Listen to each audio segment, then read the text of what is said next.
start recording. And we will go ahead and do the things. Haha, there we go. Okay. Well, you might notice something on the screen. Campaign upgraded to 50.12 nightly. Hurrah. Let's see what kind of things we can break. I actually have not read too much into the recent updates or what has been going into the Nightlies, so this is going to be an experience for everybody involved.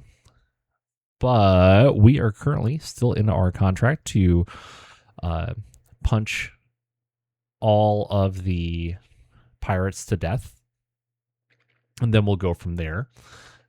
Hey, now, I always wear my fancy pants. Although we had a very, very interesting event happen today, but I'll tell you about that in a minute. Okay, what am I doing with my life? We have... Oh, that's right, we're attacking things. Track 1. We are attacking the comm center. It is dusk/dawn. We got Alpha Lance going in. A hidden enemy control facility has been identified for destruction. This installation is too valuable to remain in enemy hands, and its defenders must be eliminated to ensure it is no longer operational. Your mission is to destroy at least 75% of the defending forces. This is not an occupation, this is an eradication. The priority is destruction, not capture. Do not concern yourself with securing the facility. The enemy will fight to protect this installation, but their defenses will crumble under sustained pressure. Crush their forces, level their defenses, and ensure that when this battle is over, the facility is of no use to anyone. The victor will control the battlefield at the end of the engagement. If the facility remains salvageable after the assault, we will destroy it. The enemy will be left with nothing but ruins. Execute with overwhelming force and leave no doubt who owns the battlefield.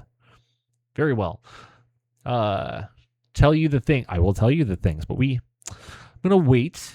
I'm gonna wait for a few minutes to allow other people to join into the festivities. You know, should they so decide. You're right. You never know if a streamer who's sitting down is wearing pants. I mean, this could be our COVID suit. You know, business on the top and party on the bottom. You never know. And I will definitely pass go. You know what? I'll tell the story after this battle. That's what we're going to do. Anyways, McGib, welcome. So nice to see you again. Let's see if we can get something other than Dusk Dawn. Daylight, that'll work. Let's go forward one day. And here we go. Let's see what settings I messed up. Because whenever you upgrade, you have to completely reset all of your MegaMek settings. So, actually, hold on. I need to see. I don't know if in my...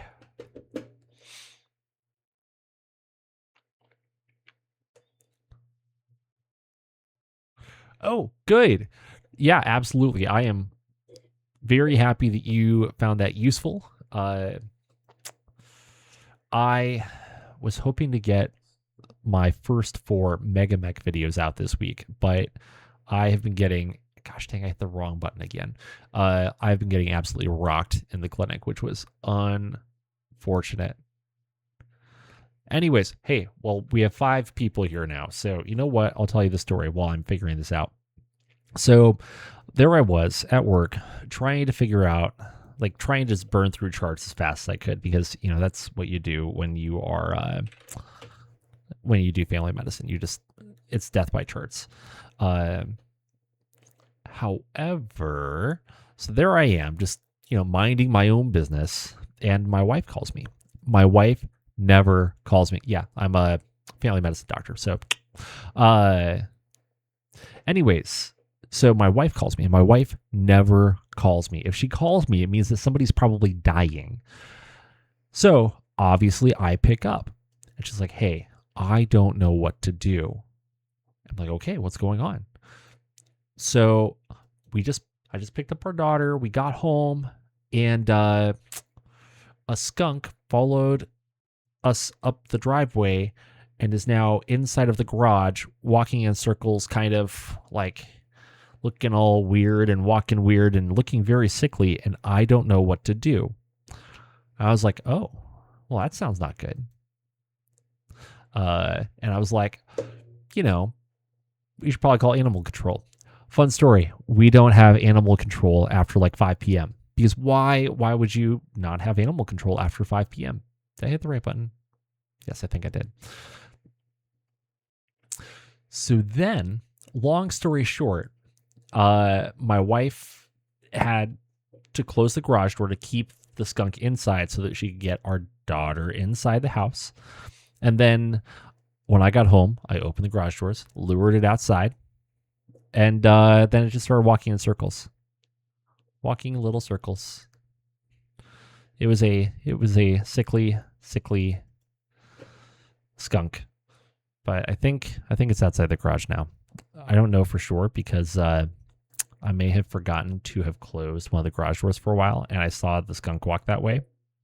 But I didn't see him in the garage.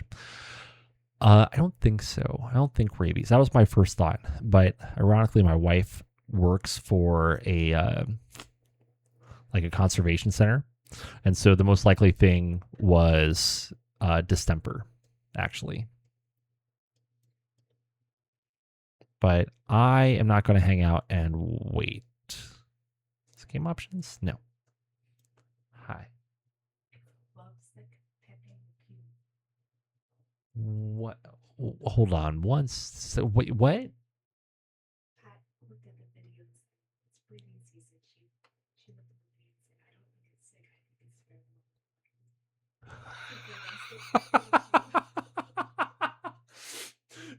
So my wife, whose boss has been doing like nature work and things like that since the dawn of time. She worked directly with the dinosaurs. And the thing we didn't realize is it's mating season right now. And so the most likely after she saw the video that we took of it, she's like, no, it's not sick. It's confused by massive amounts of pheromones and doesn't know what to do with its life right now.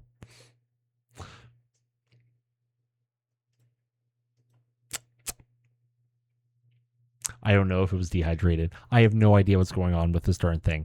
I hope that it found its way to a much more wonderful, better, gooder place for it, and that it finds its love, because apparently it is lovesick, and that is the primary problem. Okay, Control P, Control K, voila, there we go. Okay, it only took me a day and a half to figure out what I'm doing. Okay, no minefields. Yes. Oh, that's neat. It actually brings a pop-up to say, are you sure? Oh, gosh darn it. Every single time. Auto display. What is it? Player list. Hide. Kerpow. Good.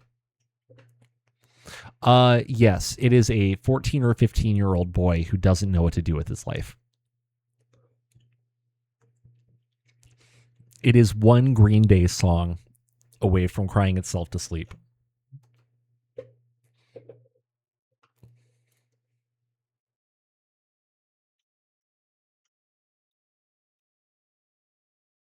Who do I have to kill? I forgot to even look. I have to kill the Op 4 and the Officer Mech.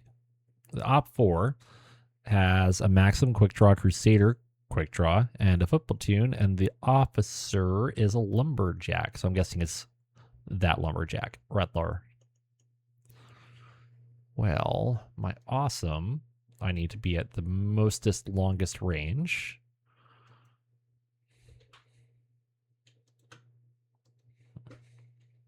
Yes, pirates.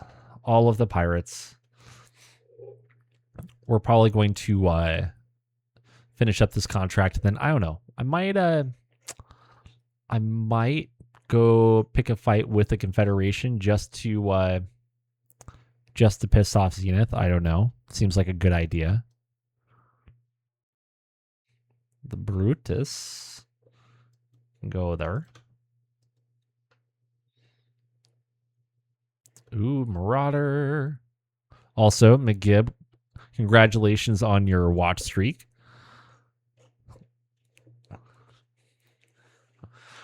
Oh, good. You're still watching. What to do, what to do. Well,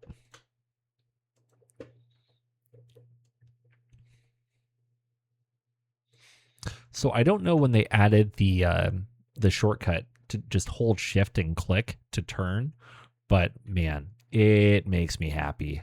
Makes me so, so very happy. Let's see here.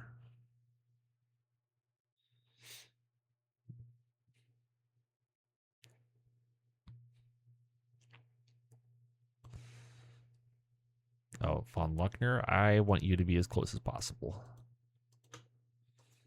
Ah! Wrong button.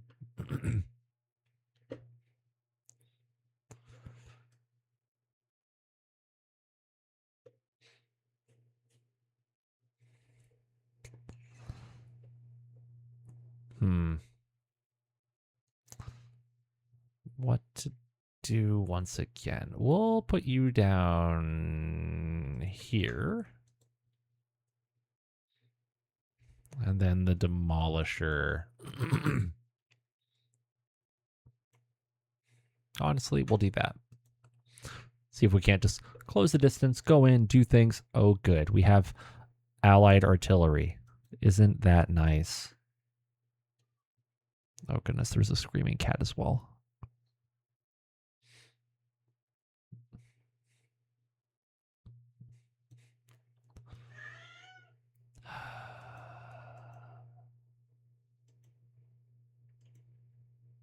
Oh, that's what I forgot to do. I need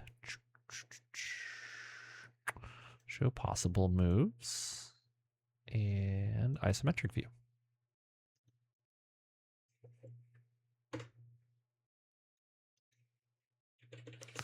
Actually, nah, you just hang there, chill.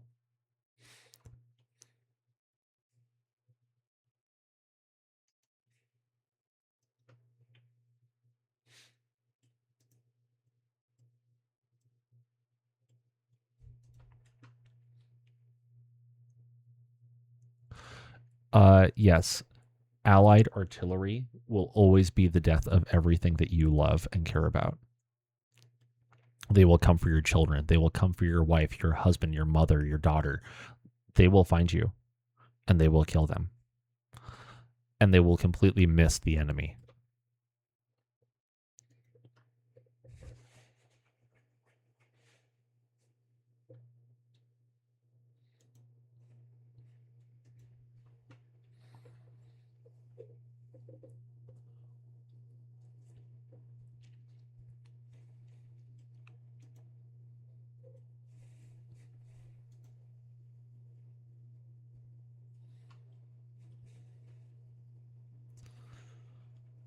It's kind of annoying how many trees there are, actually. How many forests, woods, whatever you want to call them.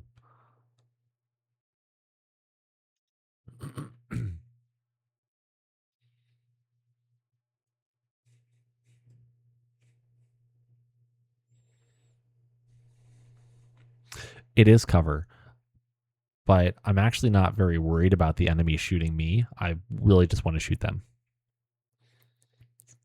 So for that reason, we will work on clearing some vegetation.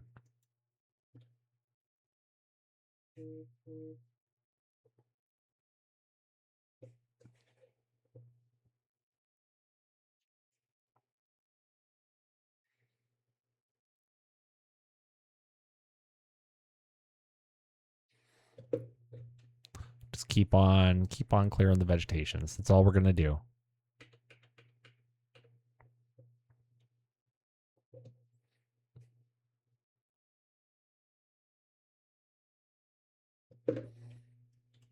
Oh, good. 7s and 9s on the Crusader. We'll take that.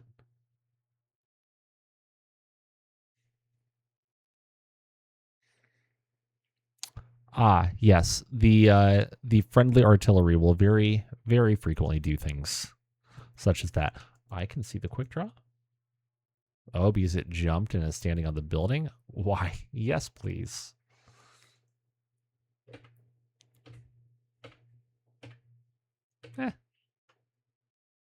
2 heat won't kill me.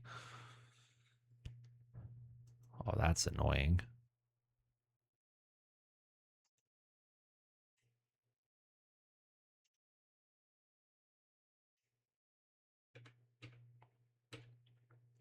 Do you believe that we can make the magic happen with the AC-20? I believe.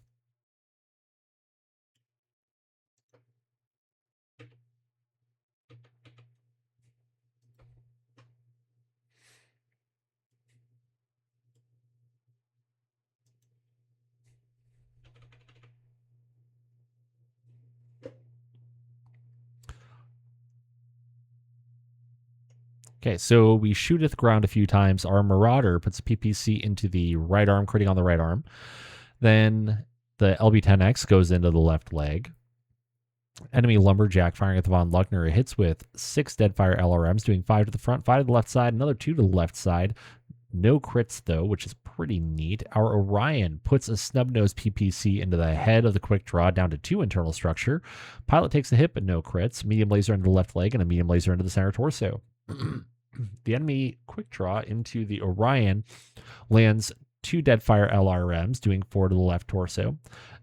The enemy Crusader misses. Our Von Luckner at the Lumberjack puts 4 SRMs in, doing 2 to the left torso, left leg, and 4 to the right leg. Missed with everything else. And then we shoot at the terrain a little more. The quick draw took 20 damage, stays standing. The Crusader took 20 damage, stays standing. And that, as they say, is that. You know, I wouldn't mind getting a quick headshot on the quick draw. That'd be pretty neat. That would bring joy and happiness.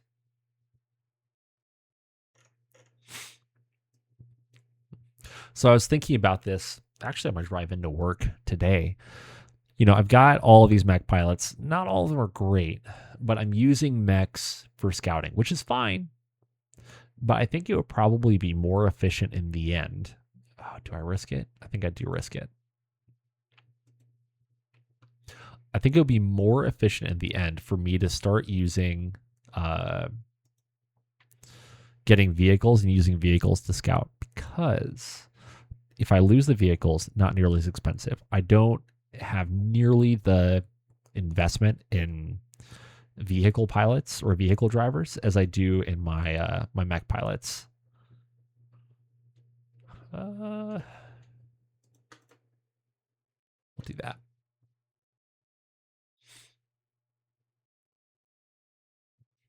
You know, my mech pilots get hurt, die, do things like that, and I get a little sad. But, oh, hello.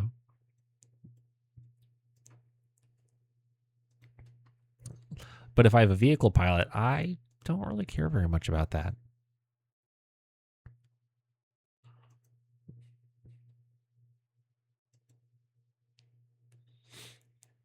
Do you think this quick draw is going to be having regrets?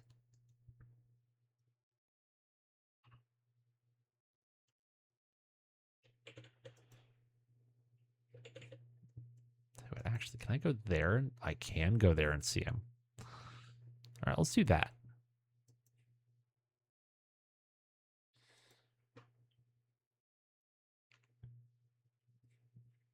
So I think we're between contracts next time that I might look for some vehicles to do some scouting.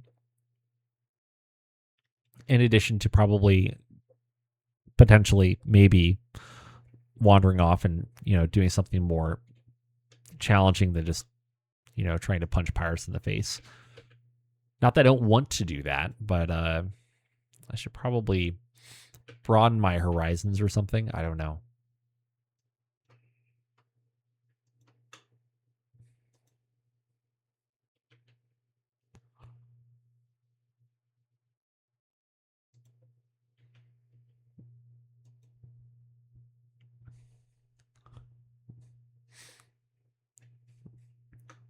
So, and part of the reason why that kind of came to my attention was somebody in the Discord had found the bug for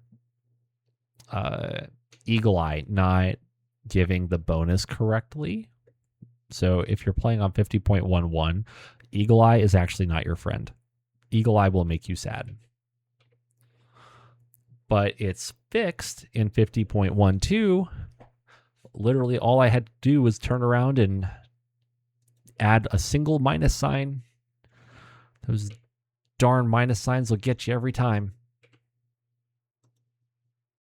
Yeah, sure, we can get a little warm. 4 over, that's fine.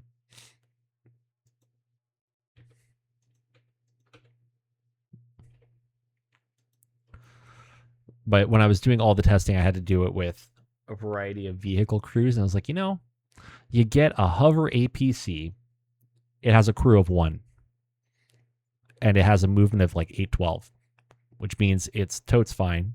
And you don't even have to be a good pilot. You just have to have them have really good scouting skills. And then you yeet them into the world and hope for the best.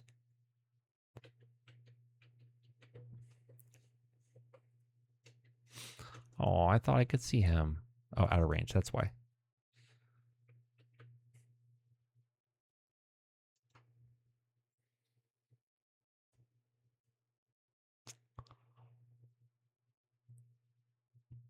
The game actively hates you. But don't worry, you're not being singled out. It's just that it hates everybody equally. R. von Luckner at the Crusader hits with 5 SRMs, doing 2 to the right torso, center torso, left torso, and right leg. Then another 4 SRMs hit, doing 2 to the left torso, 2 to the right arm, right torso, and center torso. The AC-20 hits, taking all the armor off the left arm. Then the machine gun goes into the right torso. Then we hit with 3 Deadfire SRMs, doing 3 to the left arm, another 3 to the left arm, and 3 to the left leg. Oofda, the Brutus puts both the PPCs into the Crusader, doing 10 to the right leg and 10 to the left arm, destroying the left arm, transferring 6 to the left torso. From there, the heavy sniper turret puts a couple of rounds into the von Luckner, causing some motive damage, so it's going to be moving a little slower, but it still has plenty of armor from the looks of it. Our Orion at the quick draw puts medium laser into the left torso, but we miss with everything else. Quick draw into the Ostrak, medium laser into the right torso, medium laser into the left torso, and a medium laser into the right leg. Then the enemy Crusader into the von Luckner puts a medium laser into the turret, medium laser into the right side, critting with no effect, machine gun into the turret, machine gun into the right side, destroying the engine, so it is now immobilized. And then it lands 2 dead fires, putting 3 to the right side and 3 to the rear. Ouch. The Lumberjack missed. Marauder at the Lumberjack puts an ERPPC to the left torso, medium pulse into the left torso, critting on the LRM-10, medium pulse into the center torso, and a PPC into the right torso. What's this? Okay. Ostrak puts an ER large into the quick draw's right arm, ER large into the right torso, and a medium laser into the right arm down to 8 internal structure, critting on the lower and upper arm. Demolisher puts Gauss rifle into the other quick draw's left torso, then a Gauss rifle into the left torso, destroying the left torso, blowing off the left arm. Missed with both the medium lasers. The quick draw number 2, that no longer has a left torso or left arm, puts a medium laser into the Demolisher's right side and missed with everything else. Awesome misses. Lumberjack took 20 damage, needs 7 rolls and 8. Quick draw number 1 needs 6 rolls of 12. Quick draw number 2. Let's see here. These and 8 rolls of 7, falls onto the right side, doing 5 to the right torso, 1 to the right leg. That pilot also takes a hit, but they stay conscious. The Crusader took 60 damage, needs 9 rolls of 5. Goes onto its right side, doing 5 to the right arm and 2 to the right torso, and that pilot takes a hit. You know what? 20,000 BV against 1900 BV is kind of mean. That's a little extra mean, in my opinion.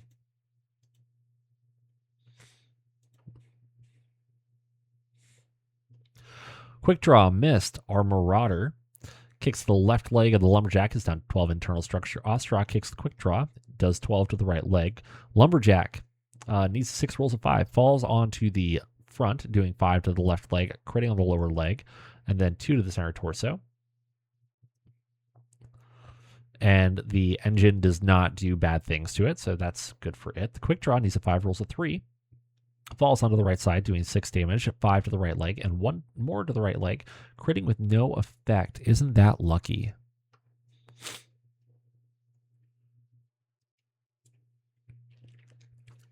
Oh, but it did take some critical damage to the engine.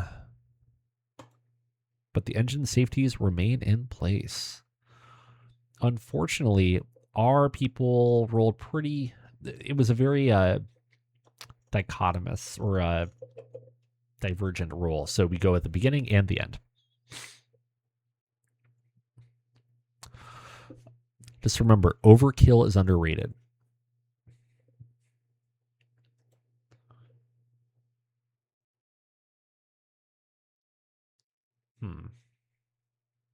Kind of want to just turn. Because even if it gets up and runs away, it's going to go that way. Or it might go that way. Very unlikely will it go that way. No chance it goes that way. This quick draw is probably just going to run. Ostrock, you can hang out there.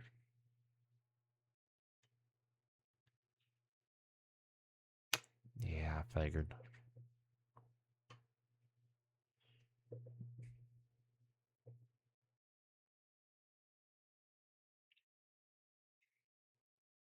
Oh, it's my turn. So we'll just skip.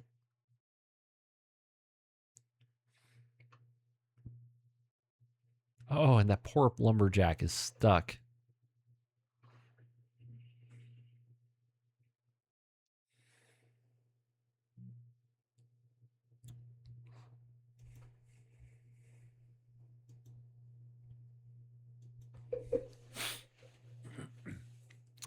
Well, the lumberjack tried to get up, took 5 to the right torso, rear 2 to the right leg. Then the Crusader got up. Quick draw, both the quick draws got up. Good for them.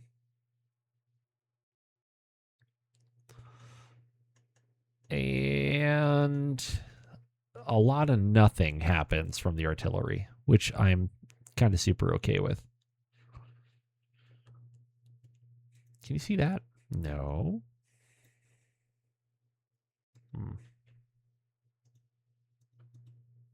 Can't see anything. That's unfortunate. You also can't see anything. You also can't see anything. What a bumski.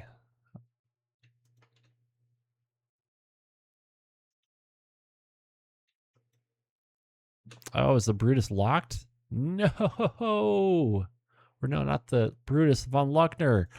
No. That's not good. That's super not good.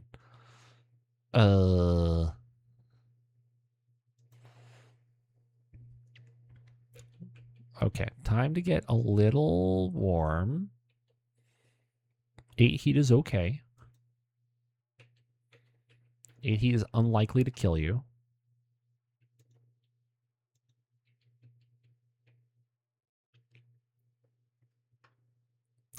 All right, enemy maximum firing with the Demolisher lands 2 Deadfire LRMs, doing some moderate motive damage, so it's going to be barely trundling along. Heavy sniper turret into the von Luckner. Hits the rear with an AC5, rear with an AC5, AC2 into the right side, stunning the crew, and AC2 into the right side. Enemy quick draw into the von Luckner, hits the left side with a medium laser. Then 3 Deadfires hit, doing 3 to the front, 2, 3 to the front, and 3 to the turret.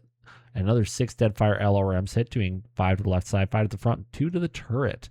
Our Marauder into the Lumberjack, puts PPC into the center torso. Then medium pulse laser into the head. And PPC into the left torso, destroying the left torso, critting on the LRM ammo, doing 40 damage, causing a couple of hits against the enemy's pilot.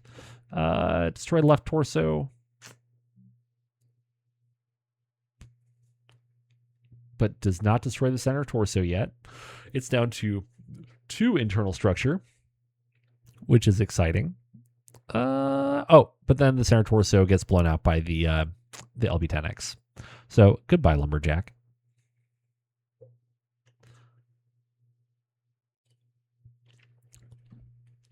The Brutus into the quick draw hits with the SRM-6. 2 of the missiles go in, doing 2 to the right arm, 2 to the right torso. Then PPC goes into the quick draw's left torso.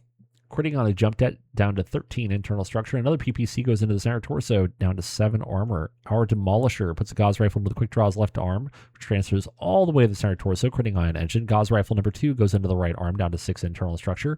Then a medium laser into the left arm, which goes all the way to the center torso down to 8 internal structure. The first quick draw took 20 damage, needs a 6, rolls a 10. The second quick draw took 20 damage, needs a 6, rolls a 5, falls to the front, doing 5 to the right torso, 1 to the center torso. And the pilot avoids damage. Good for them.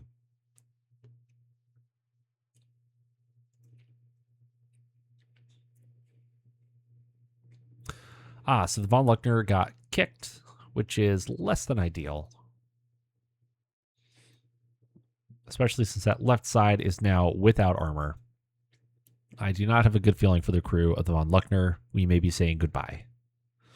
But since it was a free tank, I'm not going to be too sad, I guess.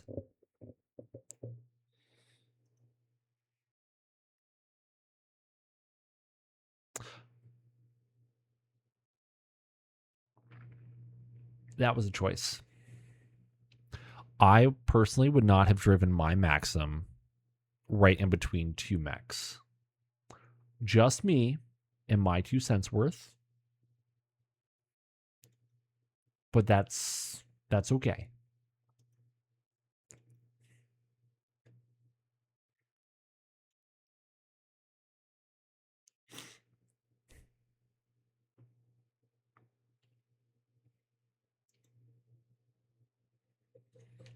Let's see here. That quick draw is probably going to hop away, unfortunately.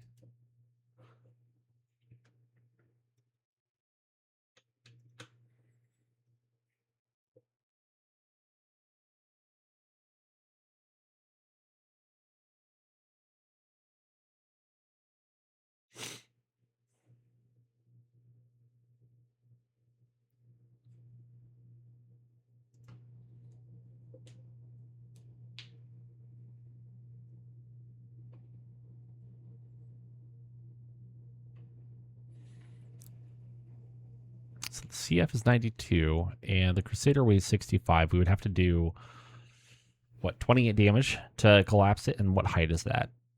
It's only a height 1. That's not really worth it. I mean, in fairness, until I started playing the beginner campaign, just kind of get a feel for streaming, I had never played outside the Succession Wars. So all of this stuff was brand new to me for the most part. I kind of want to just hold fast.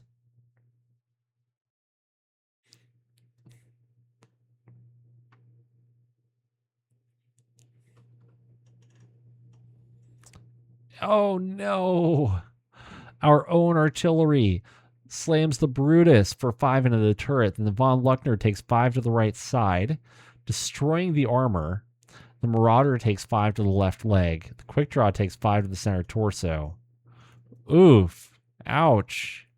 Not so Kool-Aid, bro.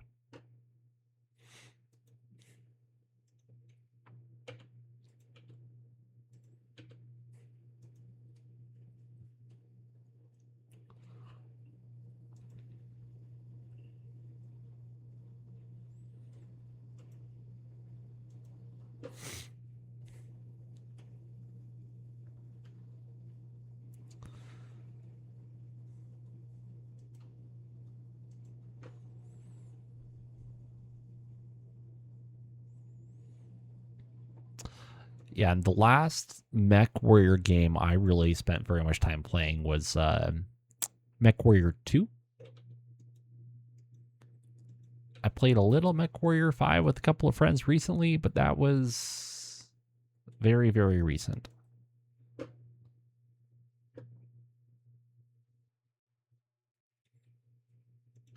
you see this building? No. Sad day. And the Brutus is... Are you also stunned? Doesn't matter. You can't see anything. Oh, you can see things.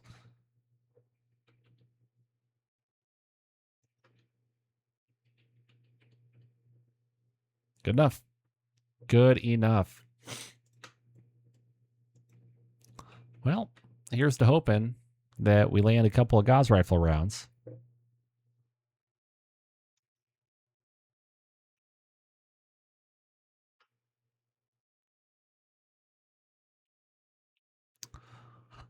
Oh, womp, womp, womp. So, the heavy sniper turret destroys our von Luckner. So the von Luckner went bye-bye. Goodbye. Enemy Maxim puts a machine gun to the Ostrock's right leg and a machine gun into the left arm. And hits with 2 Deadfire SRMs, doing 3 to the left torso, 3 to the right leg. Our Marauder into the Crusader lands a PPC into the right torso, LB-10X into the left torso, Ostrock into the Maxim, puts a medium laser into the left side. Critting on the fuel tank, causing it to explode. Nothing else really matters there, I guess. Enemy Crusader at the Marauder puts medium laser into the right arm, misses with everything else. Our Brutus lands some rounds into a building, but doesn't do a whole lot, unfortunately. Demolisher into the quick draw. There we go. Puts a Gauss rifle through the center torso rear, destroying the center torso rear. So goodbye, quick draw. Crusader took 20 damage, needs a 6, rolls a 4, falls to the left side, does 5 to the left torso and 2 to the left leg, but the pilot avoids any damage. No physical attacks this round. Except, can we kick the people? We can kick the people. All right, so we squished 2 infantry with our mighty little kick. We are gradually painting our mechs red. So I had to kill 75%, right? So 1, 2, 3, 4, 5, 6. I've destroyed what? 3? 2, 3. 2? 3. I've destroyed 3. So I need to destroy at least 2 more.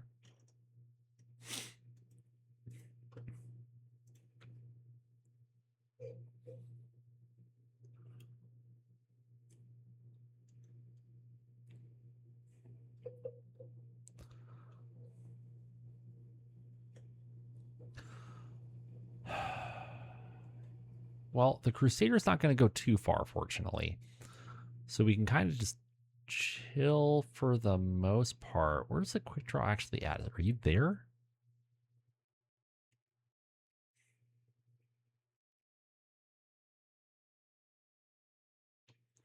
So I think we just do that. And then we can bring the Kerensky down yonder. Hope for the best.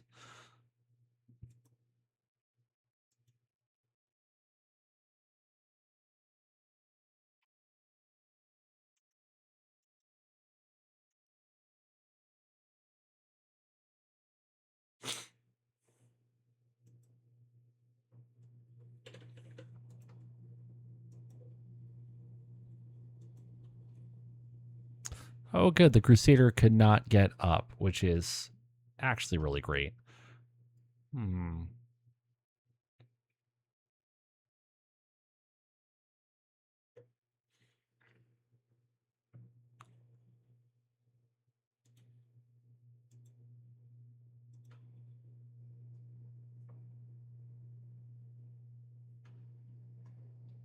Oh, good. Our own artillery did 15 damage to the Orion, doing 5 to the right arm, 5 to the center torso, 5 to the right torso, and 5 to our Marauder, doing 5 to the right leg. Then the other artillery lands around on our Ostrock, doing a total of 15 damage, doing 5 to the right arm, 5 to the left torso, and 5 to the right arm, causing us to burn one of our edge. It's fine. However, the heavy sniper turret was destroyed by damage, which is pretty nifty.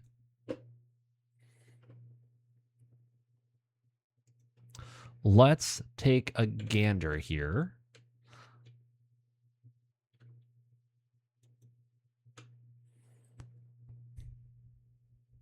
Yeah, I mean, this is like my typical, my standard. They love to give me presents over and over.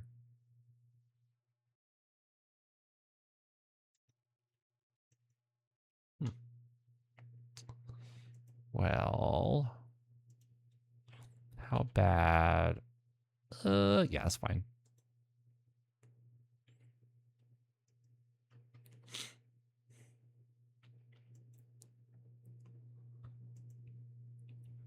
That's annoying.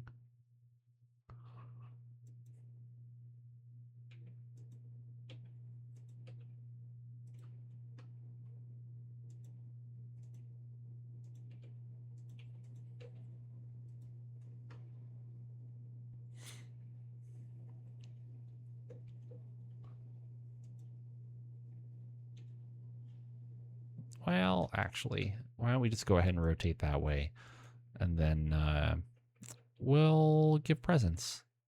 Many, many presents to the Crusader.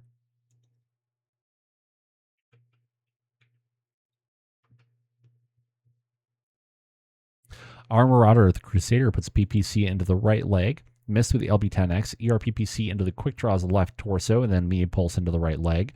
Critting on the upper leg and the lower leg. Our Awesome into the foot platoon puts streak 2 in, causing 2 damage against Big Gulp.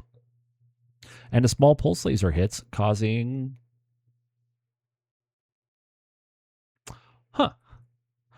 doing 20 damage. They are down to 4 men alive.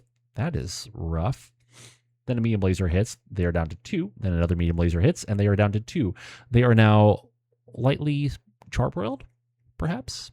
Our Brutus lands 4 SRMs into the Crusader, doing 2 to the left torso, rear, 2 to the right leg, critting on the foot, 2 to the left torso, rear, 2 to the center torso, rear, critting on the engine. 3 more missiles hit, doing 2 to the right leg, 2 to the right torso, rear, and 2 to the right leg, critting on the upper leg and the lower leg.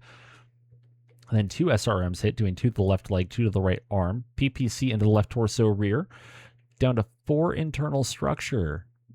Enemy quick draw. The Marauder puts a medium laser into the left arm, and 6 dead fires hit, doing 10 to the left arm, 2 to the center torso. Demolisher kills the already dead foot platoon. Enemy quick draw took a leg actuator hit, a couple leg actuator hits actually. Needs a 7, rolls a 6, falls to the left side, doing 6 damage to the left arm. But the pilot avoids all damage. Skip most of the attacks, I think.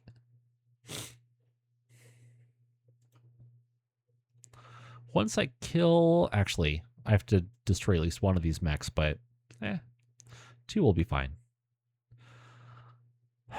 If the artillery doesn't kill me. My own artillery, that is. You know, because that's the thing that we have to worry about here. Punks.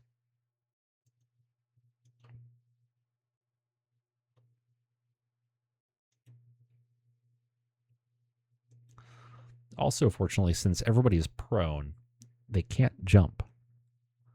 Which is actually just really, really nice, and it makes me feel so happy.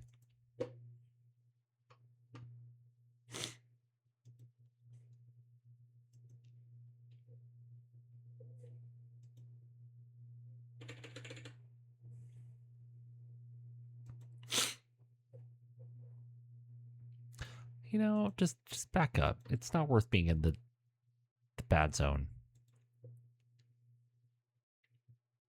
Assuming the artillery hits the place where they want to. Oh, good. They still hit the Demolisher, doing 25 damage. 5 to the 5, 10, 15, 20, 25 damage to the front armor. Isn't that great? Oh, it just makes me feel so happy. Did they land right on him or something?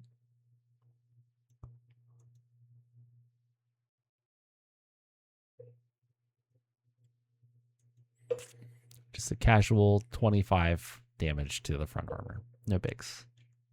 That's fine. Everything's fine here.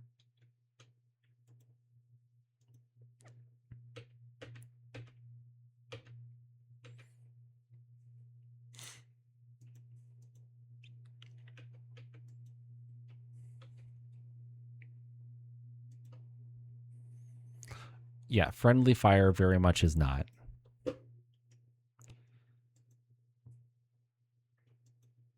Just for funsies, just take the building out from under him.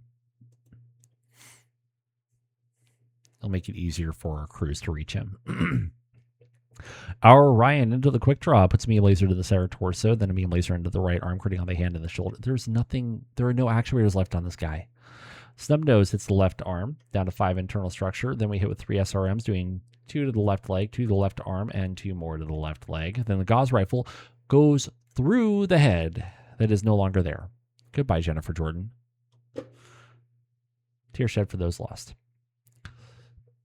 And our Marauder puts PPC through the right leg of the Crusader, destroying the right leg, critting on the no longer existent hip. Medium Pulse goes into the center torso, medium Pulse into the right torso. LB10X goes into the right arm, critting on both the LRM-15s, or the LRM-15 twice maybe.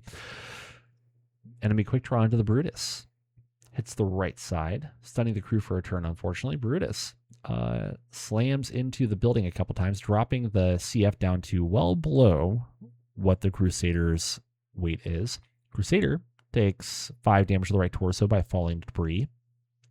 Then falls on the left side, doing 14 damage, doing 5 to the left torso, destroying the left torso, transferring 1 to the center torso, 5 more to the center torso, and 4 more to the center torso.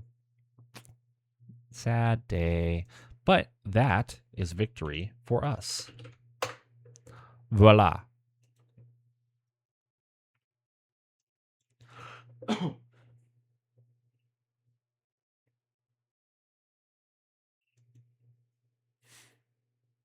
Yes. No and yes. That is fine. Here we go. I control the field. For he who controls the spice controls the universe. This actually makes me a little sad that Von Luckner is no more. But I might look to see if we can get like another Demolisher or something like that to replace it.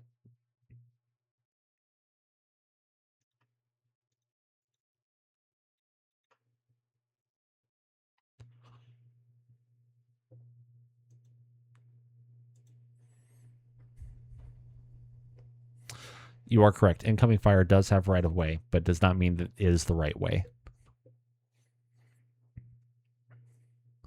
Oh, good. We received a defection from some random person. Let's see here. So the quick draw is kind of still there. The Crusader is kind of still there.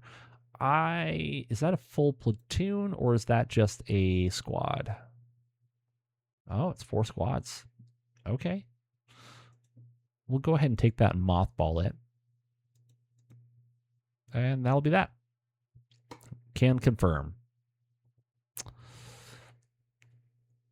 I believe that some people may have died.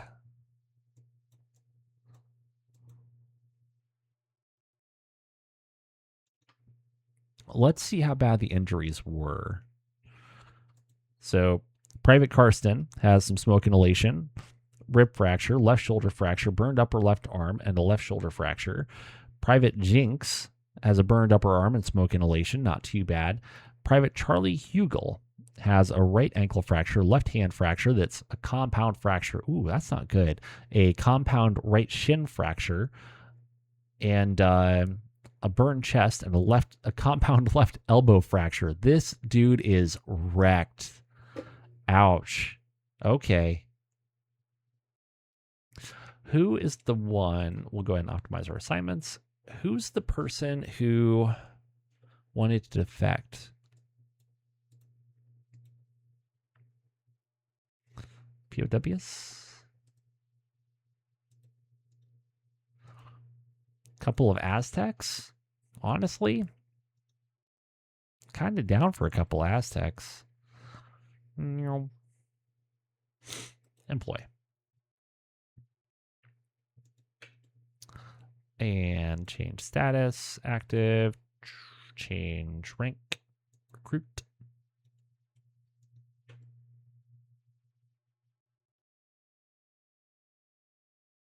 Aztec.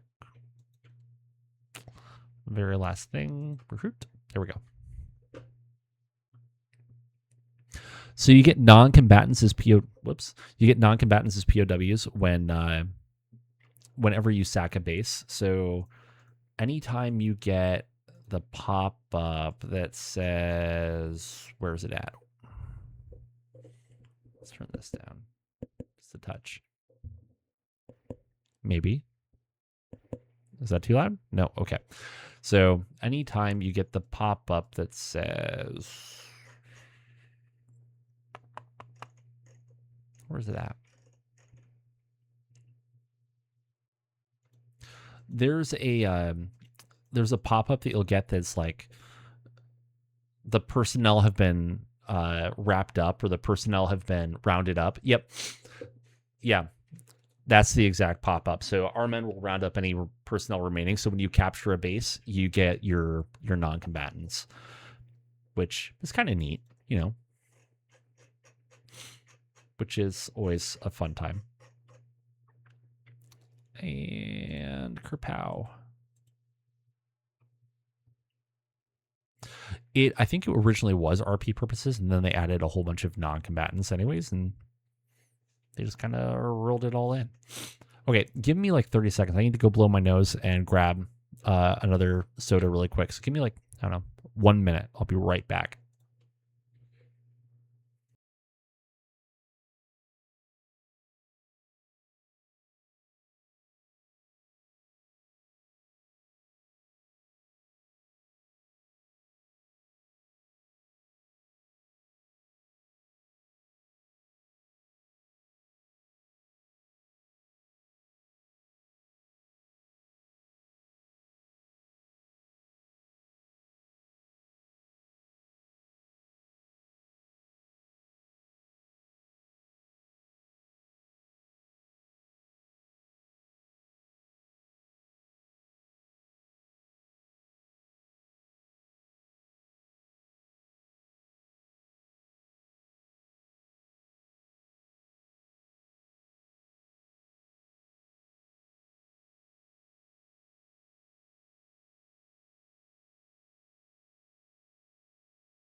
Okay.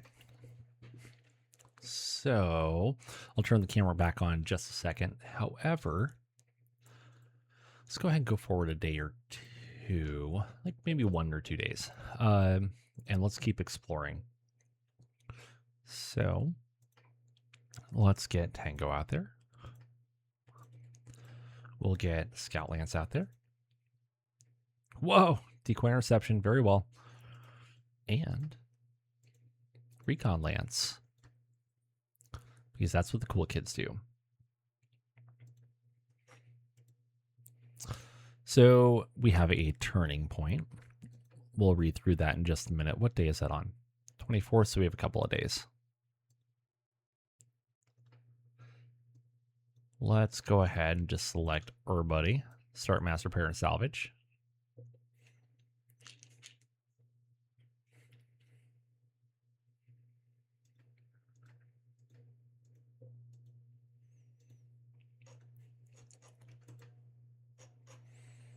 All right, there is that. Got that scenario that we're going to be getting. We got the Von Luckner that's going to be doing the things. Let's take a minute. And I haven't looked at the unit market in a hot minute. So that's our mechs and our vehicles. Let's just look at the vehicles for a minute.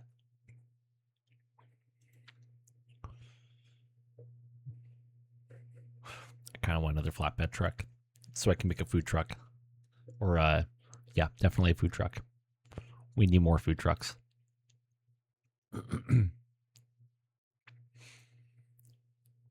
Like, you can't even think about it. You just have to, you have to do it. You have to go for it.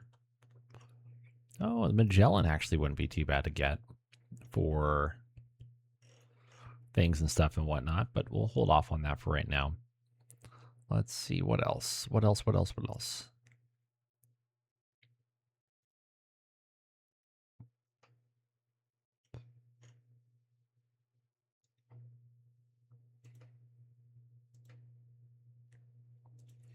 So, I mean, we could, if we wanted to hate ourselves a little bit, but also love ourselves, go ahead and do the OG Demolisher. What's the worst that could possibly happen? Oops.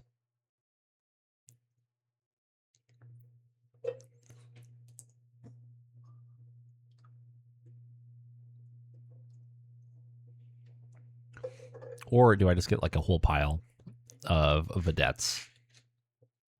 No. Things to think about. Things to think about. I do actually want to get some more Battletech recovery vehicles. That way I'd like to have 10 picks per recovery team. So I feel like that's more than enough for what I'm ever going to need. And yeah, then we should be okay-ish.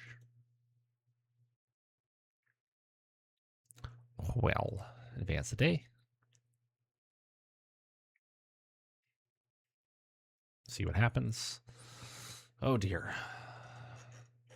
It's ordering day. Shopping day. Ah, we have a new scenario as well.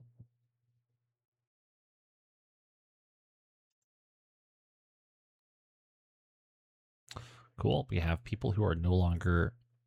Oh, nice. We are actually getting our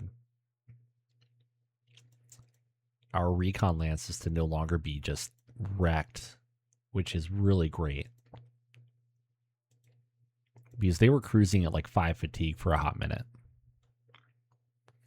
Hey, Ataraxi, what's going on? So good to see you. Thank you for joining tonight.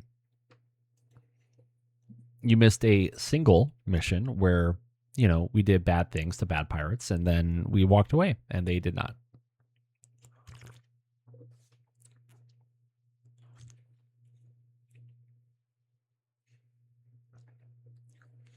Let's see. I should probably keep preparing things.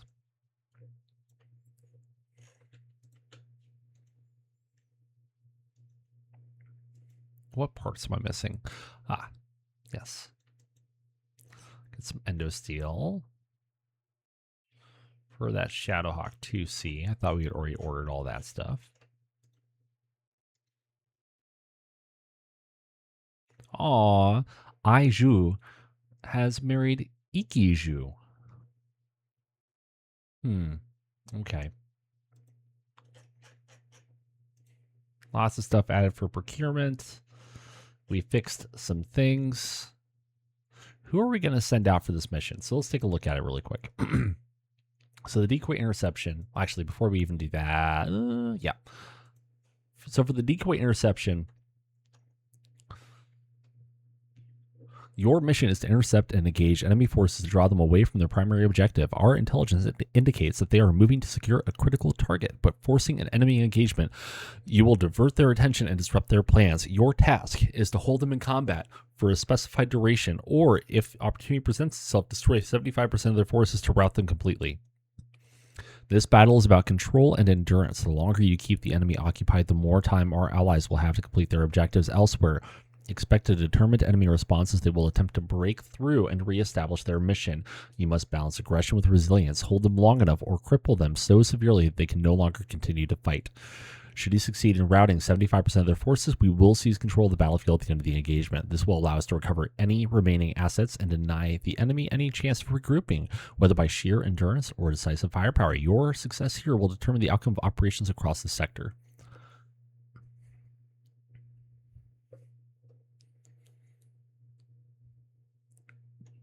Oh, I I tell my scout lances to get wrecked, and as soon as they come home, they get turned around and sent right back out because they should know better. Ooh, pirate additional aircraft. That is not what I was hoping for. Oofta, that is not great. Okay. Hodor.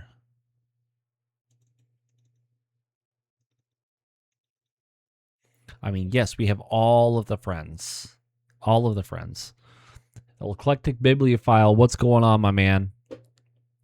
Welcome back.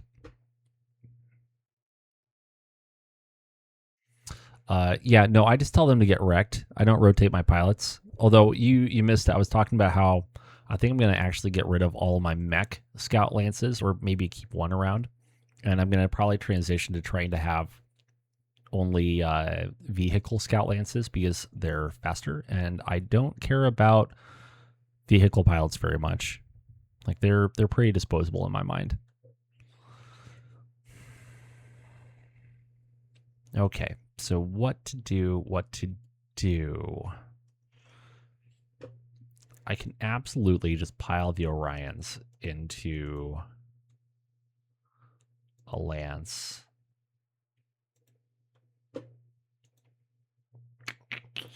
You know, we can bring the longbow. Catapult, unfortunately, doesn't have anti-air. Warhammer doesn't have anti-air. Did I finish unpacking my rifleman?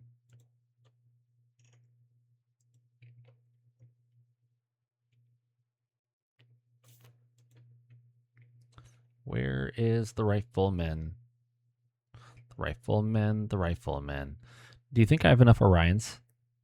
I only have 1, 2, 3, 4, 5, 6, 7, 8, 9. I'm up to 9 Orions. I can almost make a company of Orions. I am so excited. I am irrationally excited by that. I have more Orions than I have Phoenix Hawks. That's kind of impressive. Where did I put my rifleman? No, did I forget to unpack him? I forgot to unpack him. Okay, activate. I mean, that should be fine. Okay. Okay, so that gets me a rifleman.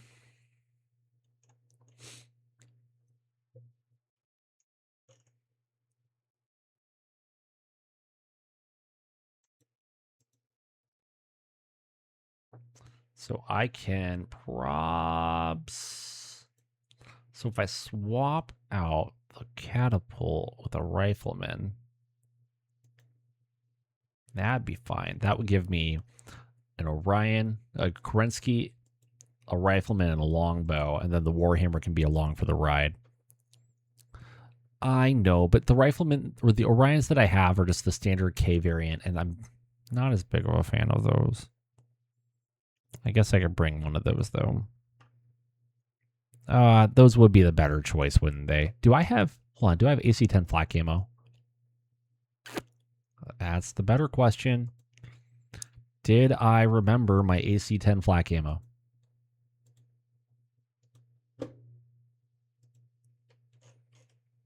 I see flak. I see flak AC-10. I see many a shot.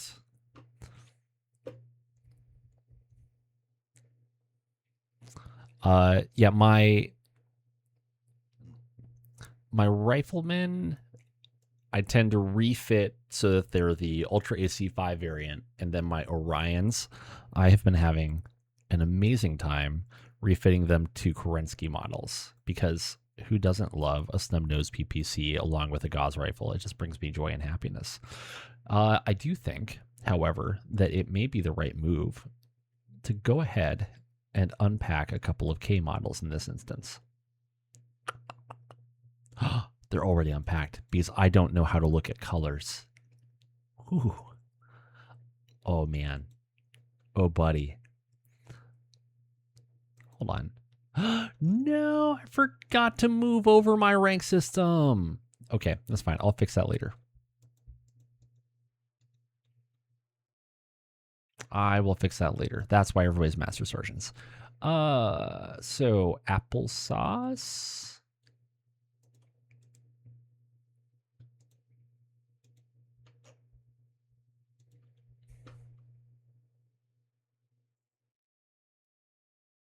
Okay, fair. But I am the epitome of blasphemy here, so.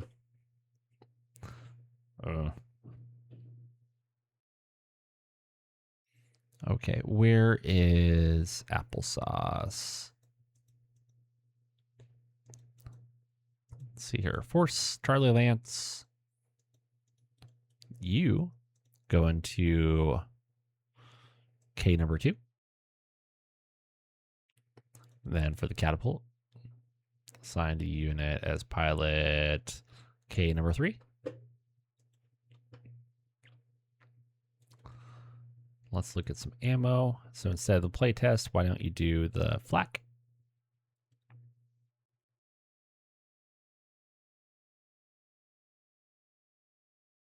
And definitely don't want the LRM 15 Deadfire.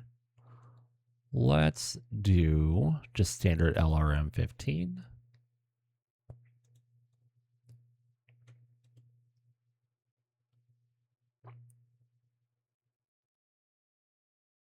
And standard LRM 15. That should be great.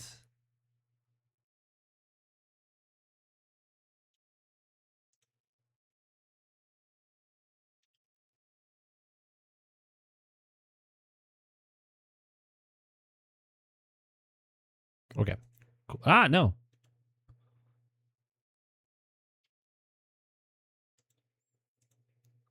Now then, go to my Orions. Hello, friends. Do the things. How you failed to reload the ammo, I don't know, but whatever. Uki, hello. It is not out of hand.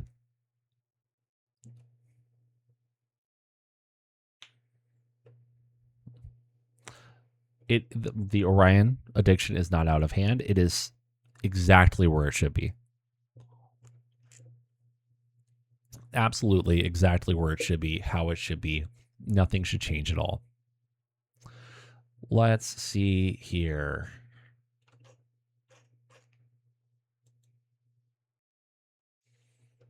And then for our TO and E, let's ditch you. So I used to like the longbow, and I still don't like it in a lot of cases. However, in engagements where I know things are going to be clumped up pretty closely, I actually like loading the longbow up with swarm ammo, because then it just yeets all of the swarm ammo towards the enemy, and you hope for the best. There we go. Okay, so we'll take Charlie Lance, and why don't we take... I could bring even more Orions. I could dump the guillotine for an Orion. I think I might do that just for funsies. Who doesn't need more Orions? Let's see here. Personnel. Asteroid, guillotine, you. Please get into an Orion instead. Thank you very much.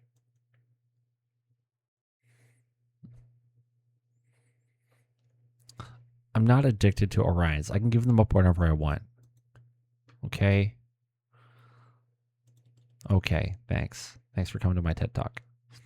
I just like how they look. They make me feel happy. They make me feel warm and cuddly inside. Flak AC-10. SRM-4 Inferno. Let's just use straight SRM-4. Pear Bay. Kerpow.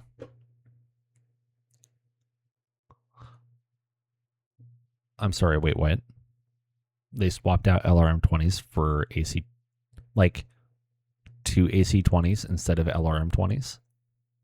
How's that long? That's like a short bow. Tell me they renamed it the short bow. Because that would actually be super cool.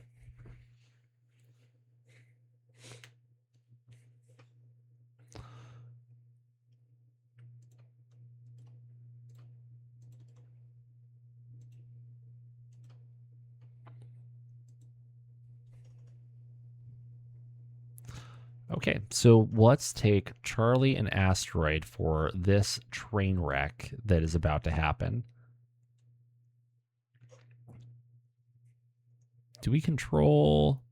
Yes, if we kill a lot of them, then we will control it. This might be a bit on the rough side. So we have to destroy enemy mech commander, Op 4, and pirate additional air force. So the mech commander, that's 1. Op 4 is 1, 2, 3, 4, 5, 6, 7, 8, 9, 10. 10, so we're up to 11. And then 4 aerospace, so 15. Out of the 15, we have to destroy, oh man, never do math in public, 12 of them.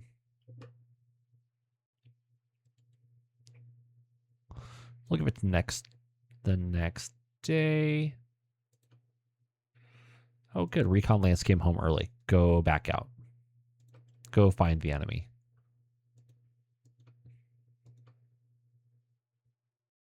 Here's a question. Yeah. So my next problem that I have to hunt down. So right now there's a problem. If you haven't noticed, if you've never noticed, if you scout on the top row or the right row, I think it's only those two. StratCon thinks that hexes exist here. And so it explores them as though they exist.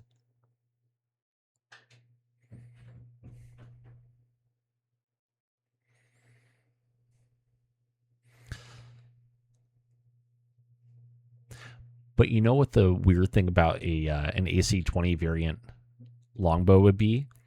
Is you can load it with AC-20 flak ammo and it still has this anti-air tracking, I bet.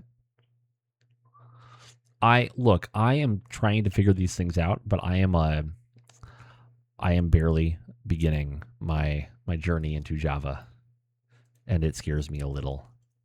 Okay, deploy. So Asteroid is front line, Bravo is front line. One of those needs to be not front line. Charlie, you can become front line. And let's see here.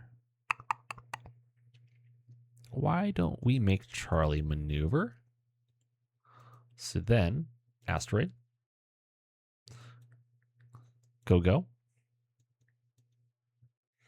And then we'll also throw Charlie Lance in. Commit. Reinforce instantly. And because this bug got fixed, it now shows you both of the rolls that were made. Oh, isn't that nice? So, highest roll is a 7, but we rolled a 5 and a 7, so it took the higher of the two numbers.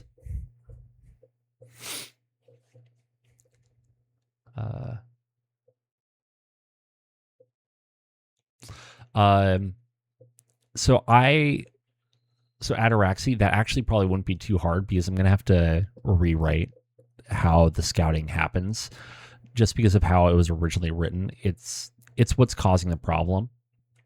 And so essentially what we can do instead is have the game roll a d6, and based on the roll, it checks the direction. And if that direction was already scouted, then it just goes to the next hex clockwise, is probably what it would be. Otherwise, you end up in a situation where it might roll the same number multiple times and it just eats resources for no good reason. But at least then it starts in a random place. Random. Okay, here goes nothing. Commence drop. Let's see here. If we're going to be toasting, 12 of them? Go ahead and do that. Yes, we'll go ahead and do that. That should be fine.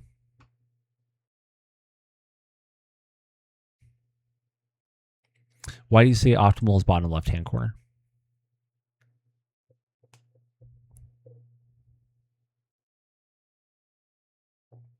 Yeah. Oh, yeah, that was already going to be the plan.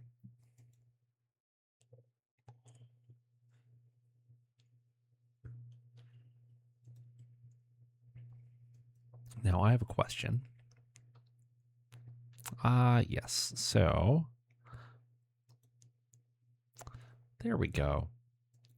We are going to set all of our enemies to being pirates.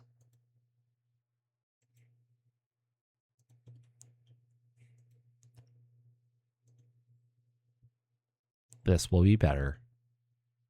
This will be gooder. And then everybody's trying the south or the southwest. It's fine. Here we go. Rompy, stompy, robot fight. Go, go, Power Rangers.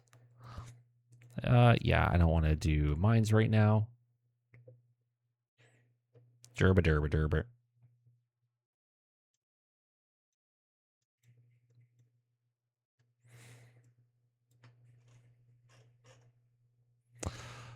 Okay, here we go. Oh, that is something we can look at with, where is it? Edit bots. Bot settings. So there are multiple behaviors that you can set.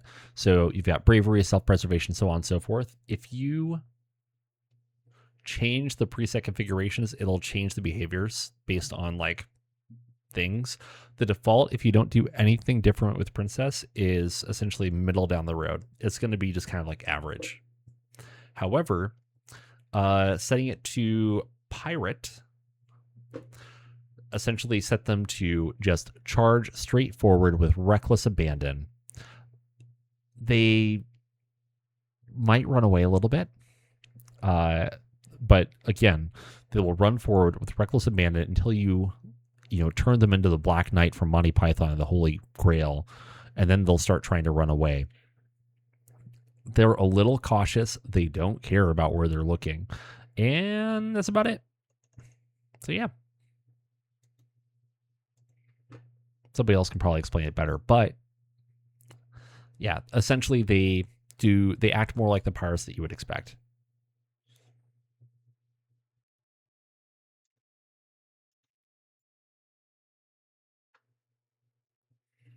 Crusader.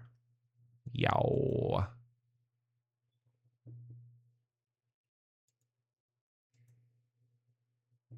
I might just turn down. I've gone a little too wild and crazy with the opaqueness. Opaqueness field of view. Let's do like 125.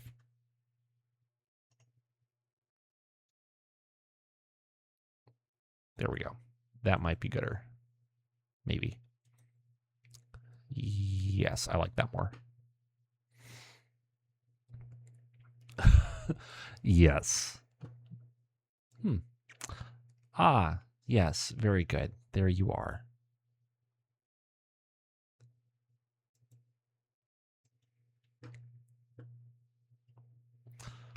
But it also means that the pirates are not afraid to just like eat their friends out in front of them.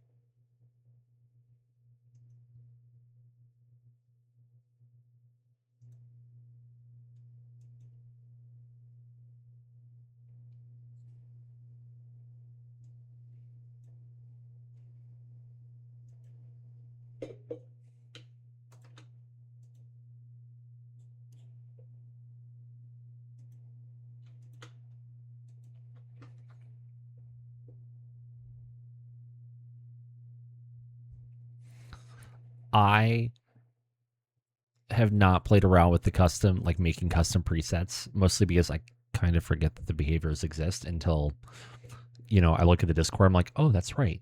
You know, that thing, it exists. My bad. I forgot. Okay. Well, that's nice.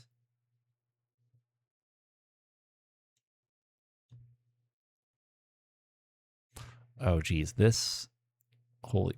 Wait, what? You have combat paralysis? You can't have combat paralysis. Go kick rocks.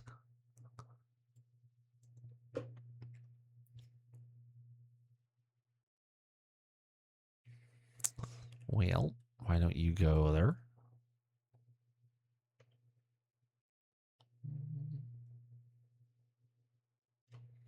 I think I might turn that down just a little bit more. Let's do something more like... Yeah, that's better. It's not quite as blinding now.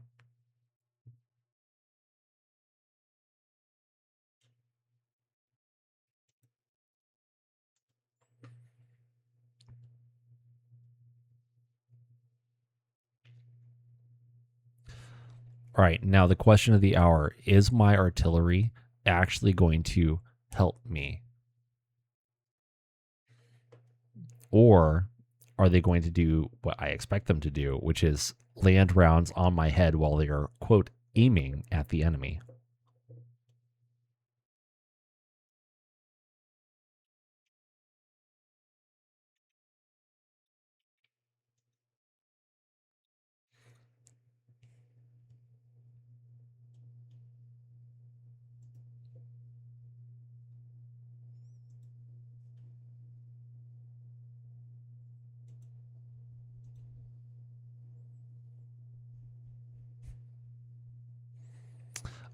Staying a few hexes away from the arrows does not save me.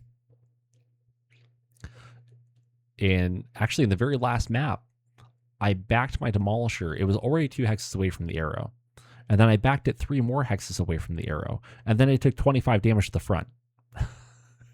Didn't help me. Everything was bad wrong. Very, very bad wrong.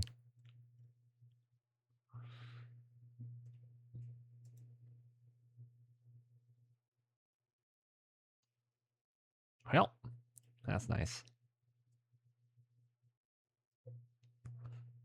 Let's see here. This Orion can props go there-ish.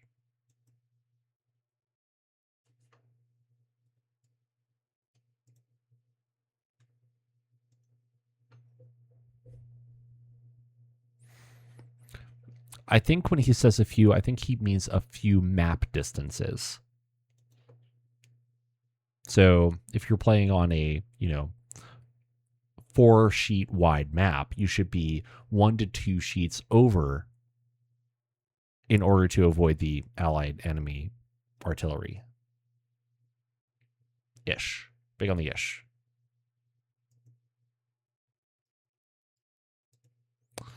So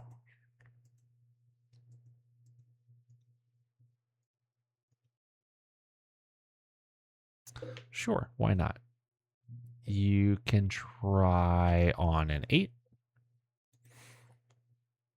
Now, one thing I'm having to get used to that they changed with 50.12 is when something's out of range. So in 50.11, if something was out of range, it still showed you the to hit modifier.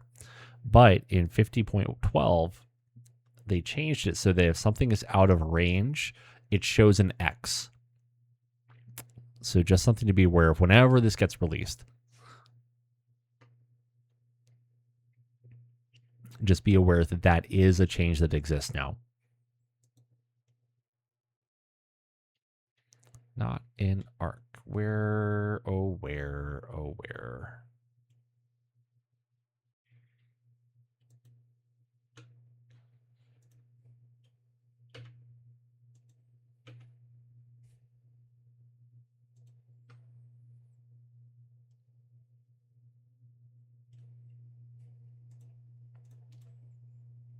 No, I forgot to load the flak ammo for you. The horror.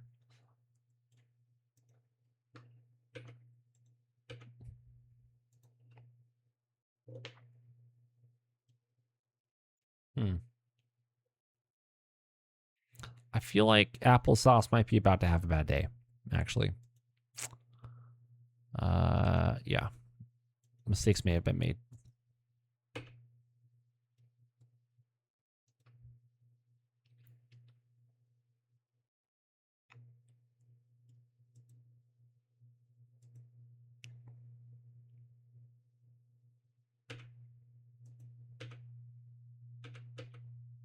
Give that a whirl.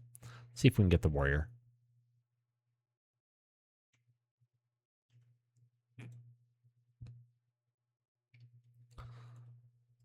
Well, that's a bummer.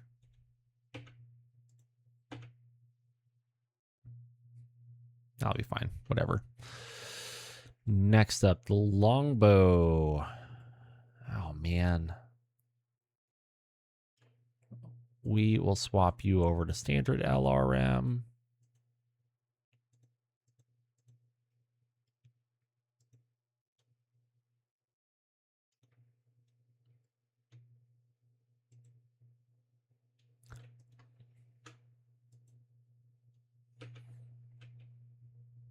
Hold on, wait. Where are you targeting at?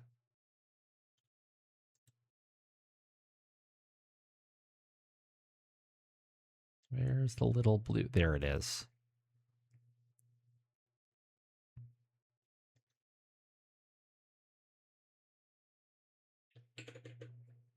Oh, right.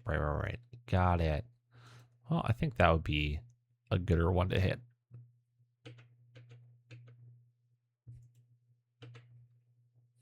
I don't think the Lightning's going to be having a good day.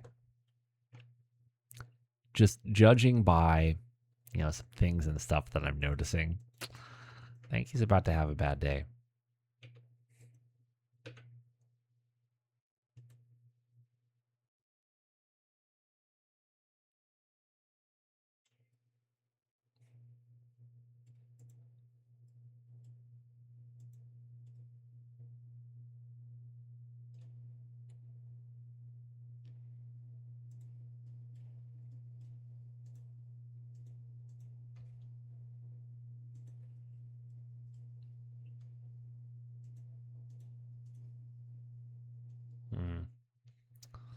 Well, that's not what I wanted.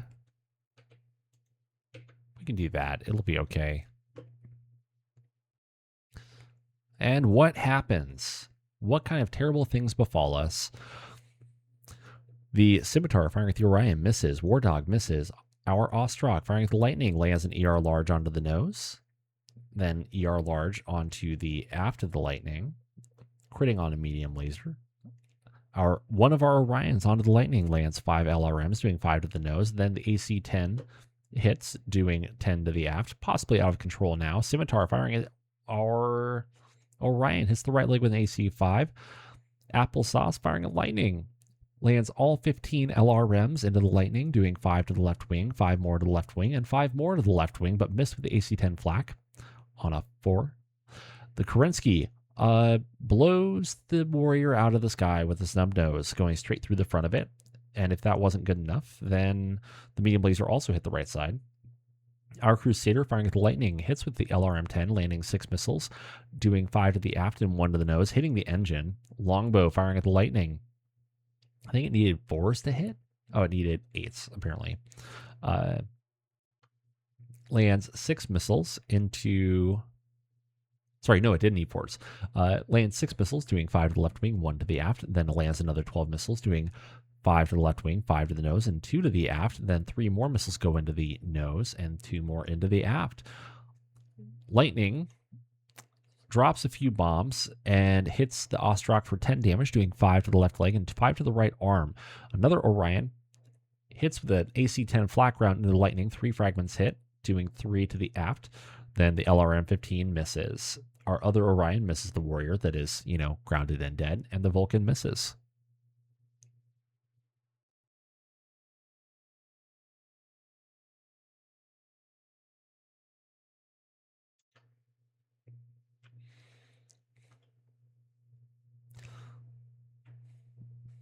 Let's see what happens. So Lightning is out of control. Oof. Loses 2 elevation. but eventually regains control. What altitude is it at now?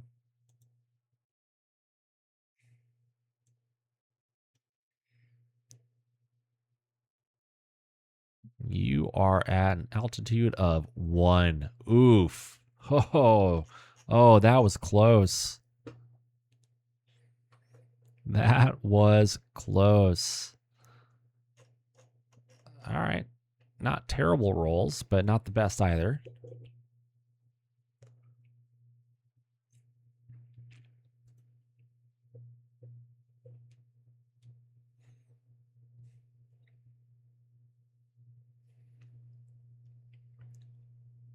All right, well, don't walk in front of where the lightning must go. That would be silly.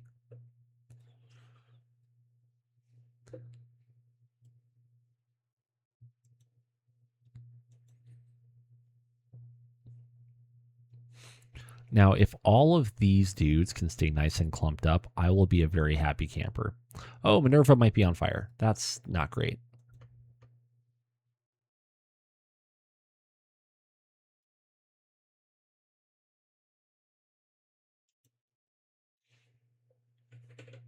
Why don't you go there for right now? That'll give you a little bit of cover.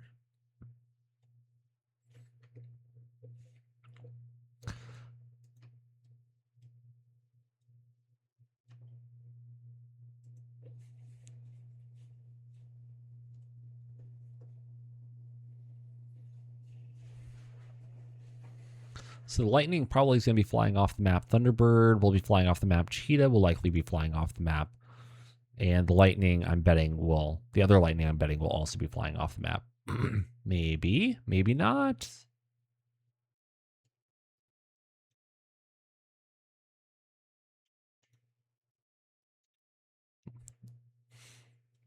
Yet another fine example of how I'm often wrong.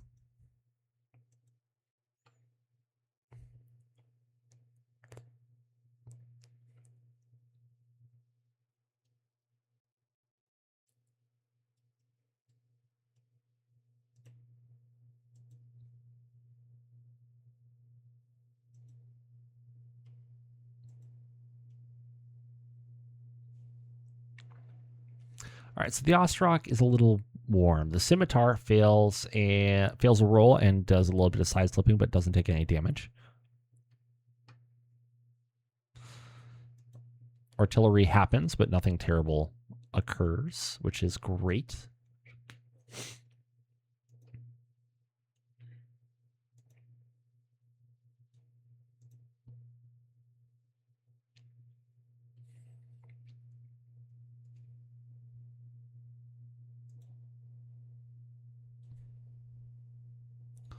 Well, why don't we go after control here? And we'll call that probably about good.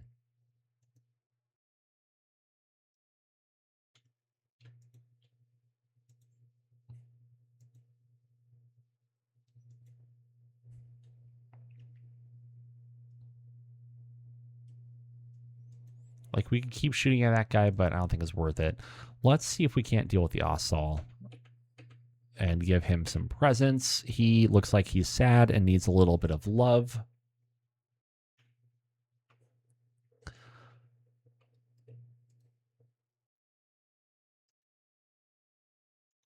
Ouch, man.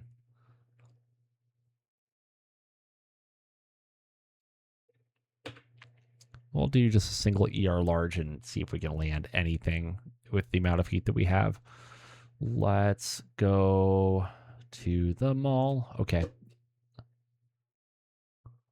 Not in the firing arc because you're sitting right on top of me. Is that why?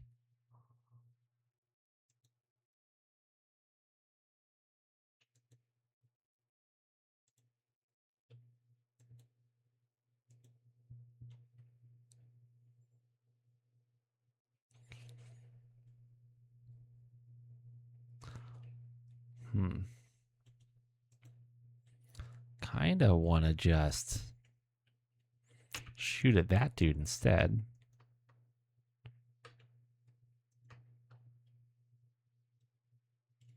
So you're this Orion. Yeah, we'll go ahead and see if we can't finish off that lightning. Maybe the magic will happen. You never know unless you try. Our Crusader, however,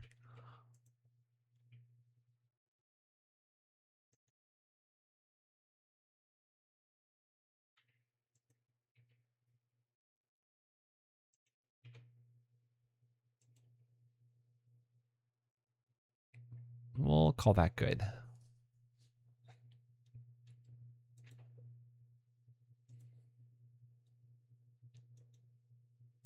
What do you mean not in the firing arc? Where's my little blue hex?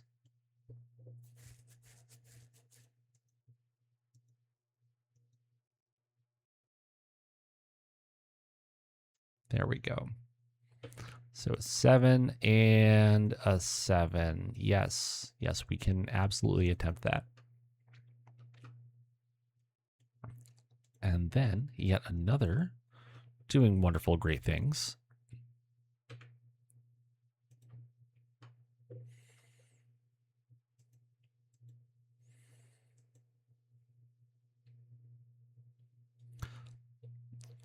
Okay. I think we can go to 1 heat. That's fine. Oh, nice. So the War Dog puts a Gauss rifle into the quick draw's right arm down to 6 internal structure. The longbow doesn't completely let me down, but gets real close, putting 6 missiles into the Ossal, doing 5 to the left torso, 1 to the left leg. Ossal firing the Ostrak misses. Quick draw misses. Our Ostrak missed. One of our Orions against the Buster misses. Our Orion against the Lightning misses. Whitworth misses. Enemy Buster misses. Oh, nope. Enemy Buster lands a PPC on the Ostrak in the left leg, doing 5 damage, down to 13 armor. Enemy Vulcan firing at one of our Kerenskis against Spooky. Lands an AC2 into the right torso. The enemy Lightning drops some bombs and ignites a fuel air bomb on Applesauce, doing 20 damage. Spreading 5 to the center torso, 5 to the right leg, 5 to the left leg, 5 to the right torso. And then another 10 into Spooky, doing 5 to the center torso rear, 5 to the right torso rear. So we'll be making a PSR. One of our Crusader misses the Vulcan completely. Gimmick and another Orion misses the Lightning. The Scorpion misses our Orion. Scimitar firing at the Crusader lands an AC5 into the right leg.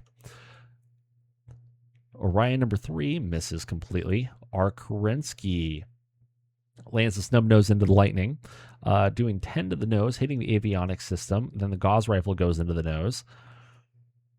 And then we land 2 SRMs, doing 2 to the right wing, another 2 to the right wing, and a medium laser also hits the nose. It's down to 35 armor. Applesauce took 20 damage, needs a 5 rolls, 4 falls to the right side, doing 5 to the right torso, 3 to the center torso. However, Applesauce avoids a hit. So, Eclectic, that's actually one thing I really like is as soon as we get back, I was just mentioning how, oh geez, Applesauce is at 15 heat because of fuel air bombs. Ouch. Ouch. Feels bad, man. Not the worst rolls in the world. Oh, good. The lightning's out of control. Let's go back really quick, because I missed that. So out of control, loses 1 elevation. We shall see what happens. But it's going to fly off the map, so it's probably going to be totes fine.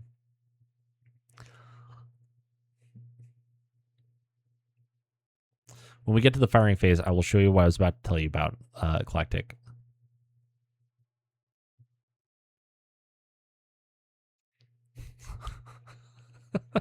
But rolling in a mech is not exactly anybody's idea of a good time.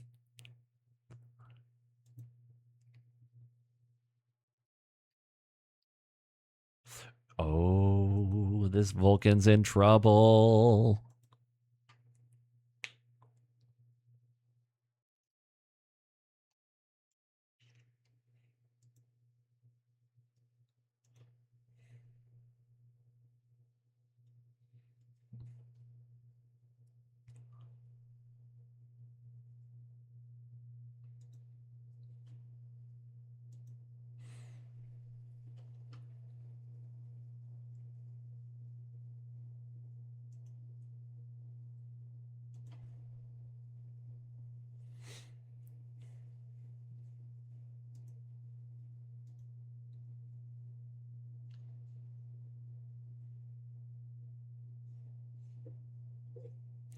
Well, right now, applesauce is kind of turning into cooked applesauce. We're just a few ingredients away from making chocolate brownies. Well, that's a choice. I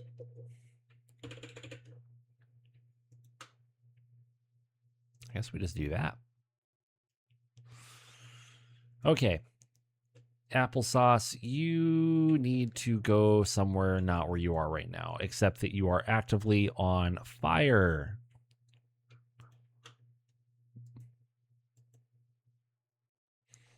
And you will continue being actively on fire for a moment, unfortunately, which is not great.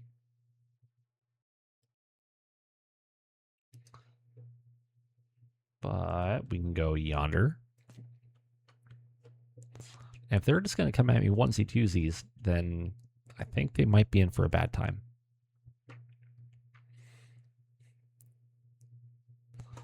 Artillery happens.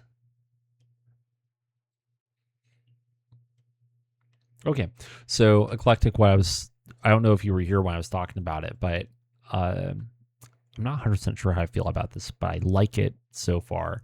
So the X's normally are used to denote like you don't have a shot at all with any of your weapons. However, it doesn't mean that now. It just means that with the current weapon selected, you do not have a shot. So for example, I can't hit the Ossaul, but if I select my large pulse, my Gauss rifle, I can shoot the Ossaul now. I can shoot the Scorpion. I have no shot on the Lightning no matter what I do though, because the target is out of range. So it's a little easier to see. And depending on how you're going to rotate, it should show you if you do or do not have a shot against aerospace or ASF units. But I want to play around with it more. But I am actually very excited about that change. Yes. Give them large pulse laser presence. Control, today is your lucky day. You know, whenever I'm against an enemy with the call sign control, I always end up thinking back to the movie Get Smart. If any of you ever saw that.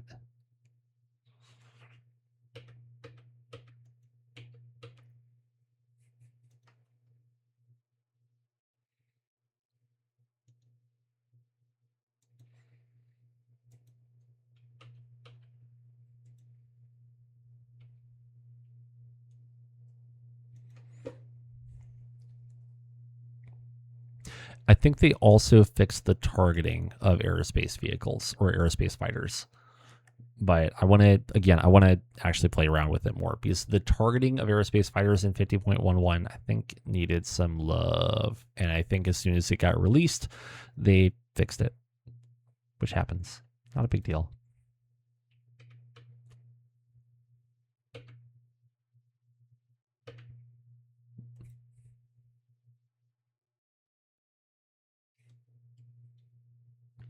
But I think it'll also make things, when you're actually playing against, real live human people, I think it'll make things a lot faster to just identify what you can and cannot hit. Especially if you're playing with the default like visuals, it's not always intuitive what you can and cannot see.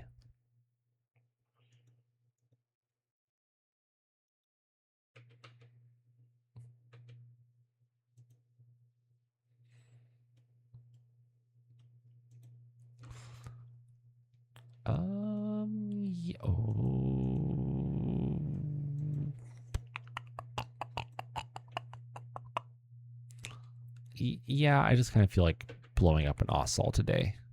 That seems like a good idea.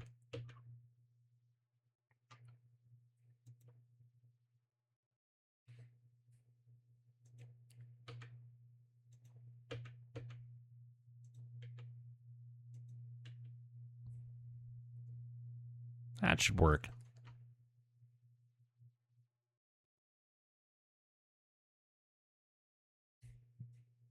Yeah, and that's why I'm not 100% sure if I like it. I don't know if there's a way. Hold on, let me look really quick. Client settings. Unit tooltips, unit display.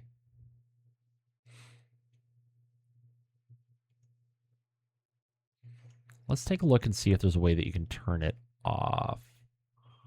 Weapon locations and tooltip overlays.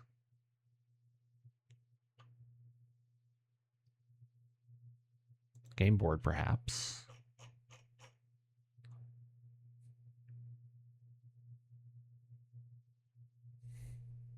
It's true. I don't think it's going to X out if you... Hold on.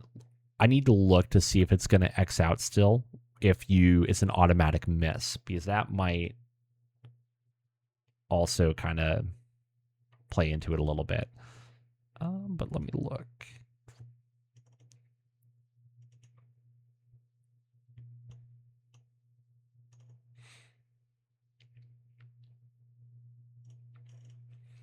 I'll look to see if you can turn off that X or not, or see if you can modify it in some way.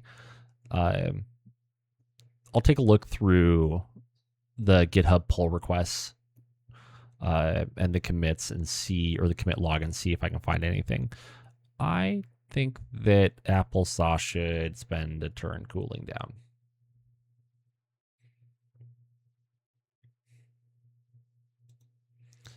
So that's a 12, that's a 12.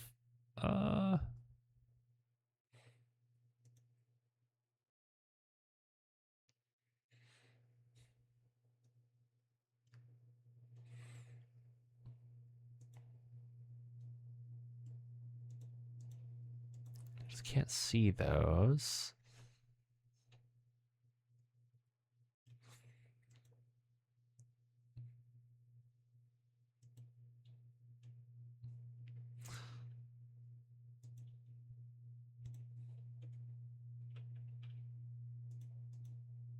Oh, wait, hold on.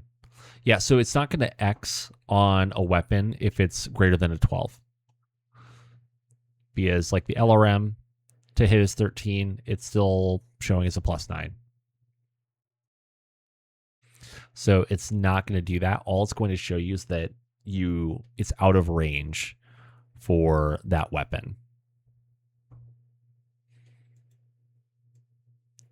Which I can see that being both good and bad.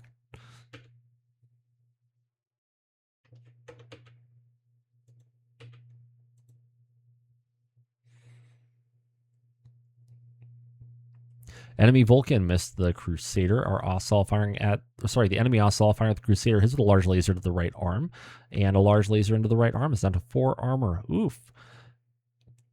Enemy Quick Draw firing at the War Dog lands 3 dead fires, doing 5 to the right arm, 1 to the left arm. Buster puts PPC into the Crusader's, of course, the right arm. Down to 4 internal structure. War Dog firing at the Whitworth lands a large pulse laser into the center torso and a Gauss rifle into the right leg. Our Ostrak into the Vulcan hits with the ER large into the left arm, down to 4 internal structure. Streak hits, doing 2 to the right leg, 2 to the right arm. Medium laser hits the left torso, doing 2 damage. Streak hits, doing 2 to the right torso, 2 to the left leg. Gimmick and one of the Orion Ks against the Scimitar immobilizes it after hitting with the medium laser into the right side, then medium laser into the right side, and 4 SRMs hit, doing 2 to the right side, 2 to the right side, 2 to the right side, 2 to the right side. It's down to 0 armor, but the AC-10 naturally misses. Lightning tries to put an AC-20 through the Orion, which is not nice, but misses. Only lands a medium laser into the left torso. Applesauce still stands. Scorpion against the longbow. Would have hit the head, but instead hits the left leg with AC-5, down to 23 armor. Other Scimitar against the Crusader hits the left leg with an AC-5. One of our Kerenskys against one of the Scimitars lands a medium laser into the left side, then a medium laser into the front, immobilizing that vehicle. Snubnose goes into the left side. SRM hits with 2 missiles, doing 2 to the rear, 2 to the front.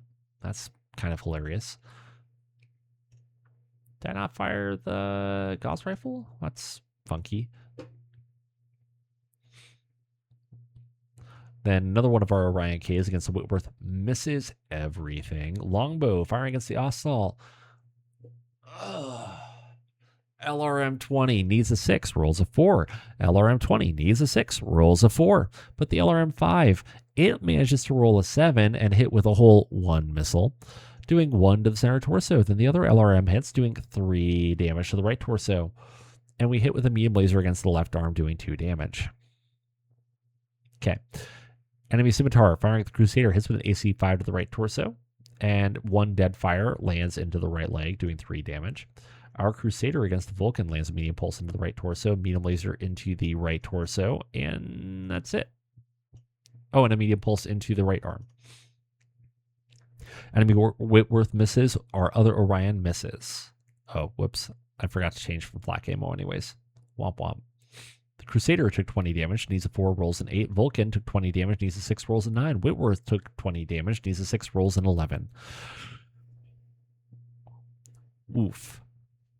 However, we do have the power to kick. Everybody kick. Go step on a vehicle.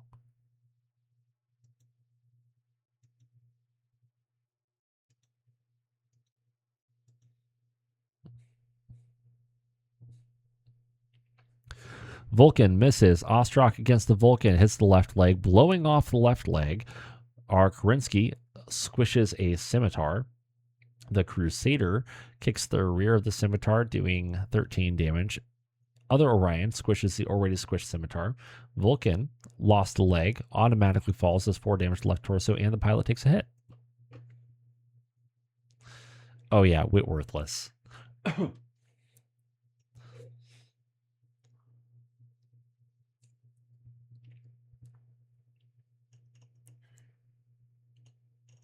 I mean, the Whitworth is not the most worthless thing in the world. It's not the Cronus, but it starts with a C. It's a medium mech, starts with a C, and it has like 50 armor, and it's slow, and it's just super not good at all. Every time I get one, I just sell it immediately because it makes me sad.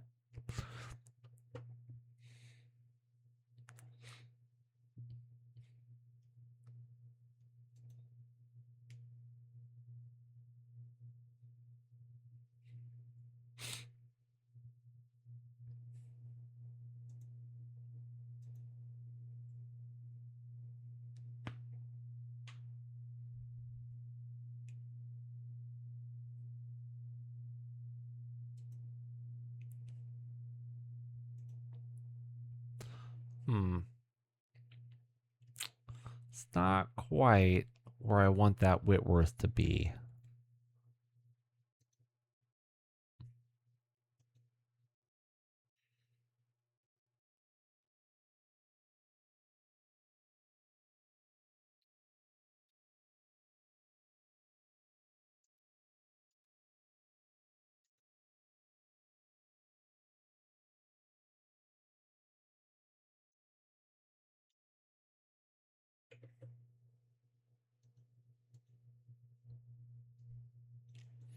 I think the safest place for me is going to be right next to where the artillery is aiming.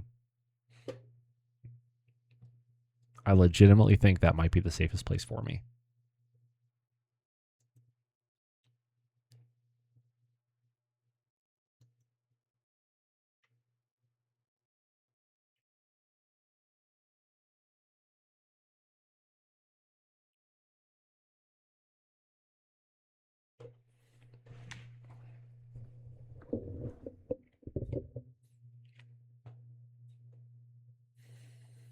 So I think it's time for us to start working on the Buster, because it shouldn't take us very long to deal with him, I don't think.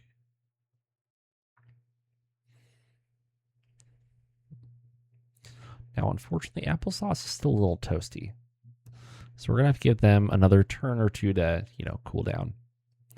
And, something I might do that I hadn't thought of until, around nowish was instead of upgrading everybody to Kerenskys, maybe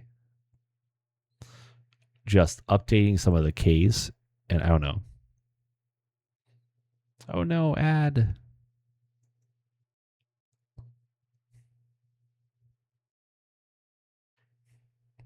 30 seconds left on the ad.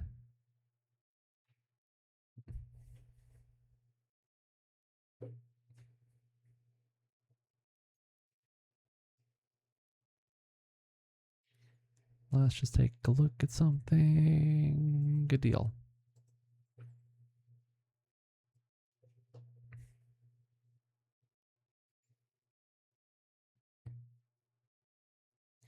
And the ad is done. Great. I like the Centurion. I actually really like the Centurion. But something I might do, I think, is rather than update everything to Kerensky's, instead bring the Ks up to more modern standards. You know, give them like double heat sinks, maybe a couple other things, and use them that way. That might be nice. I don't know. I'll think about it. I will think about it.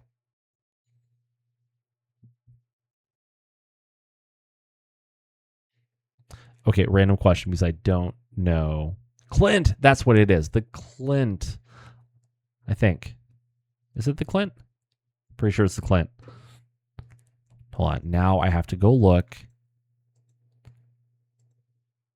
Not that.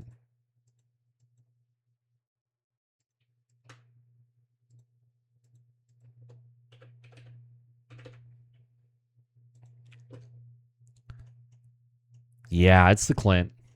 It's 100% the Clint. Like, okay, I get it. It's a sniper mech. It's not supposed to be in close or anything like that, but it just makes me sad every time I get it.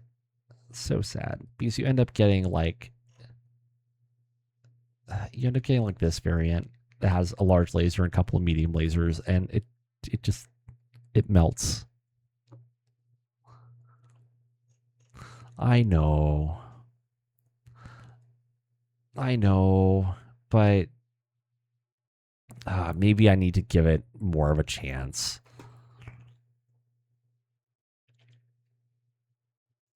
I probably need to just give it more of a chance and get over it. For some reason, I thought it was maybe a different one, but I don't remember.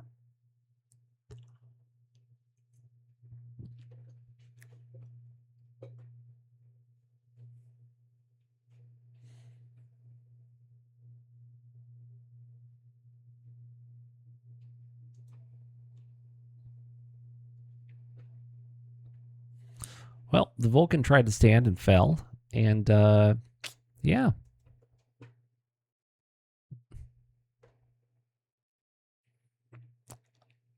Oh. Okay. Well, maybe I do need to give it another chance. Maybe I need to put some Clints in with my scouting lances. Who knows? That actually sounds like it would be a good idea, doesn't it? All right. Well, we need to kill this Whitworth because it is in a very compromising location for me.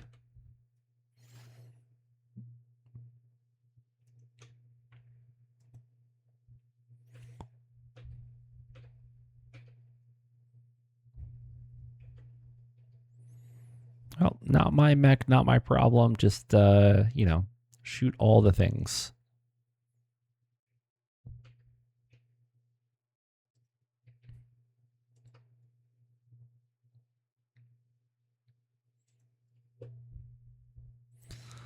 I know I just said I was going to deal with the Buster, but I mean, yes, the Stinger is not ideal if you're using quirks.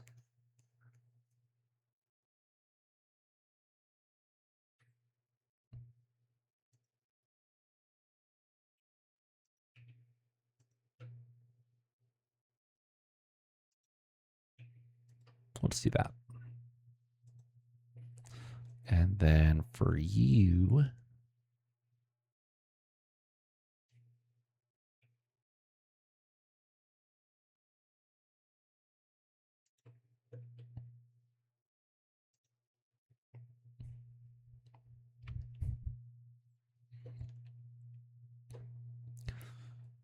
I used to know all the light mechs so well, and now my brain is just blank. It doesn't help that I'm kind of brain dead today anyways.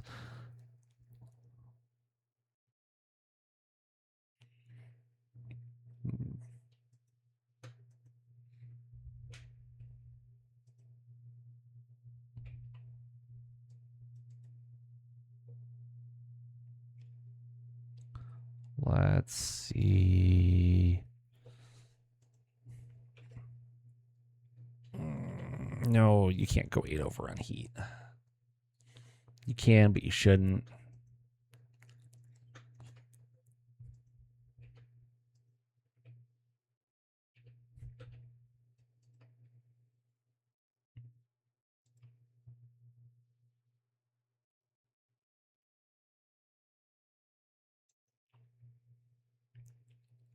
Kind of want to just shoot the Ossaul in the back.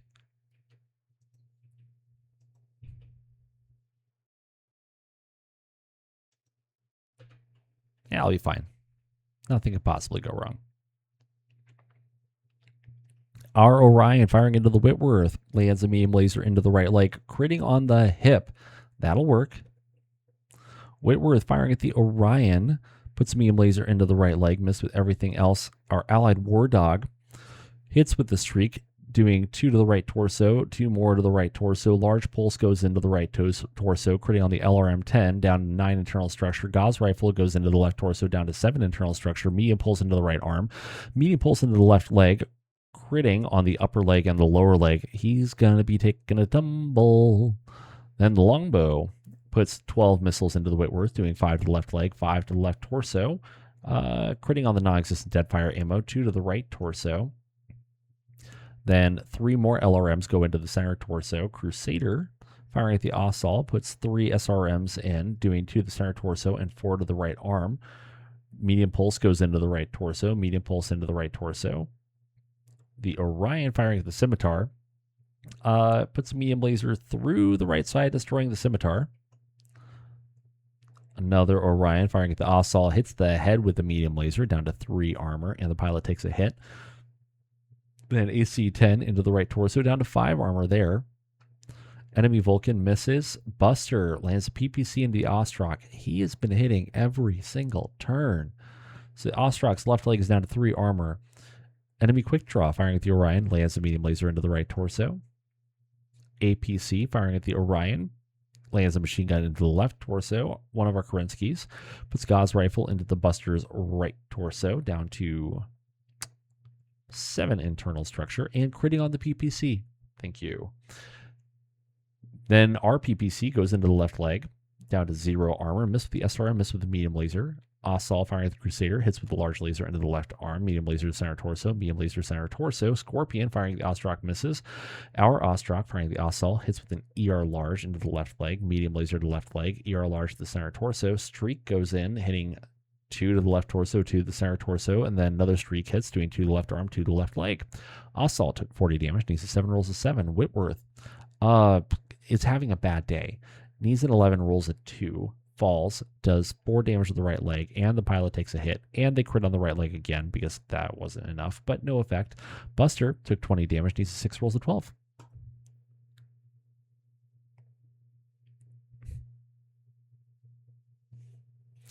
The unit market is a very cruel mistress.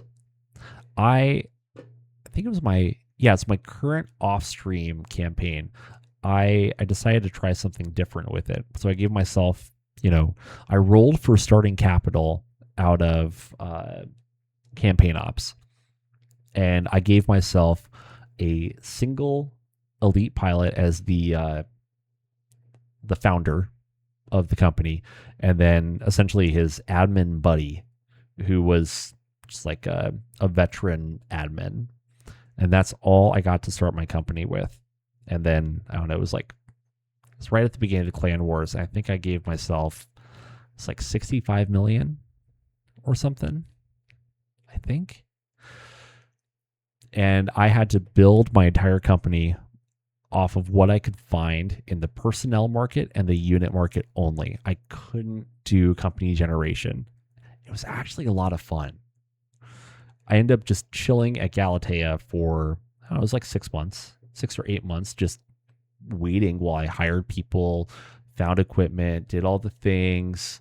And then finally I got like 2 lances together. I could go take on a single contract. The personnel market hates everybody. Just don't take it personally. But so enemy quick draw trying to kick the Orion missed. Our applesauce tried to kick the Scorpion, needs a 6, rolls a 4, misses. Enemy Assault manages to kick the Orion piloted by Gimmick, doing 12 damage to the right leg. Ostrock kicking the Vulcan in the right leg, does 12 damage to the right leg, down to 6 internal structure. Gimmick was kicked, needs a 3, rolls a 10. Applesauce missed a kick, needs a 4, rolls a 4. Enemy quick draw, piloting control, missed a kick, needs a 4, rolls a 5.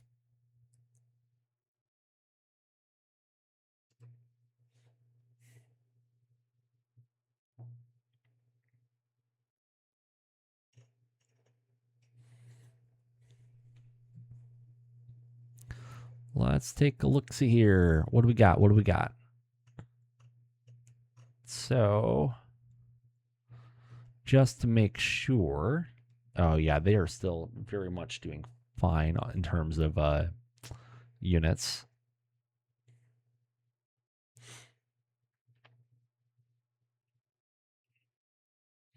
Because we didn't destroy any of the air power. Oh, that's actually really funny. In order to hit the 75%, I have to destroy at least 1 air unit. Ugh.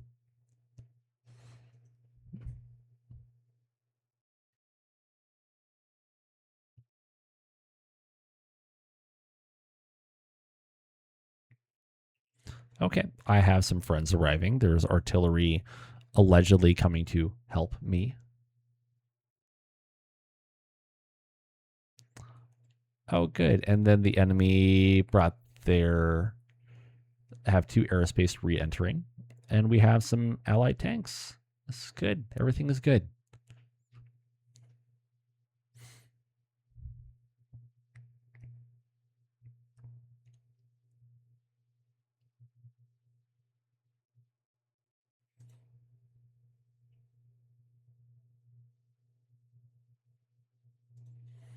I mean, if you are going to go into head kicking range, then I will do that. I will happily oblige you. Oh, right. The Whitworth ejected.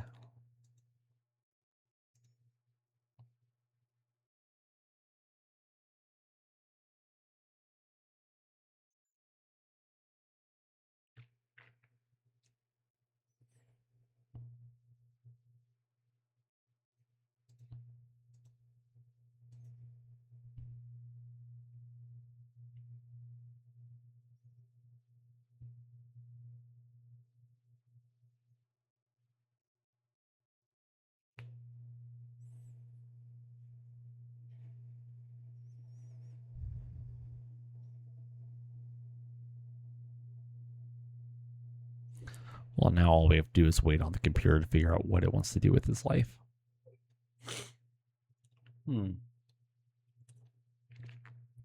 That's not ideal. Oh, and the Vulcan ejected.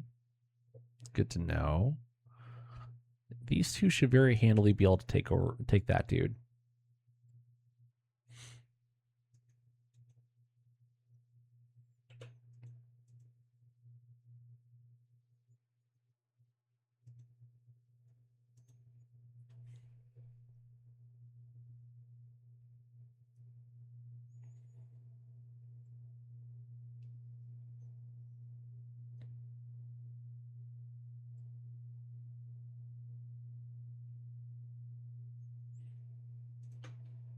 We'll just do that and hopefully be able to launch some missiles at the Thunderbird.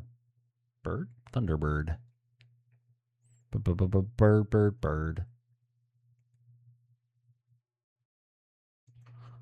We'll just turn it like that. It'll be fine. Actually, even better idea. Do that.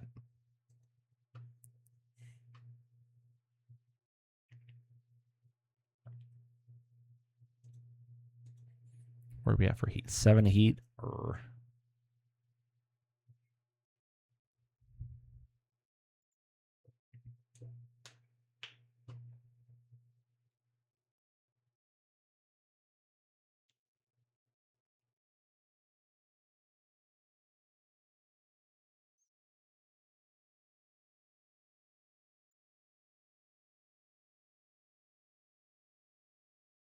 So you're on level -5. That's at level -5. Do that.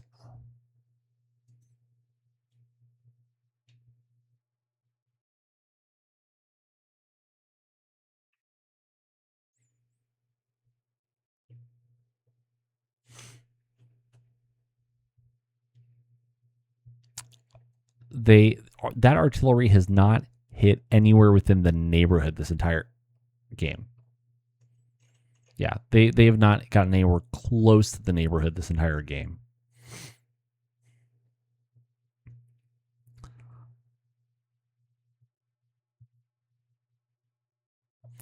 They hit my Crusader for 20 damage, which was very kind of them. Like, where were they aiming? So my Crusader is right here. What were they aiming at? At hex 0722.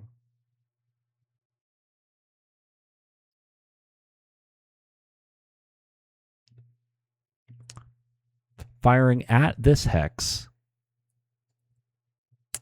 and scatters to this hex.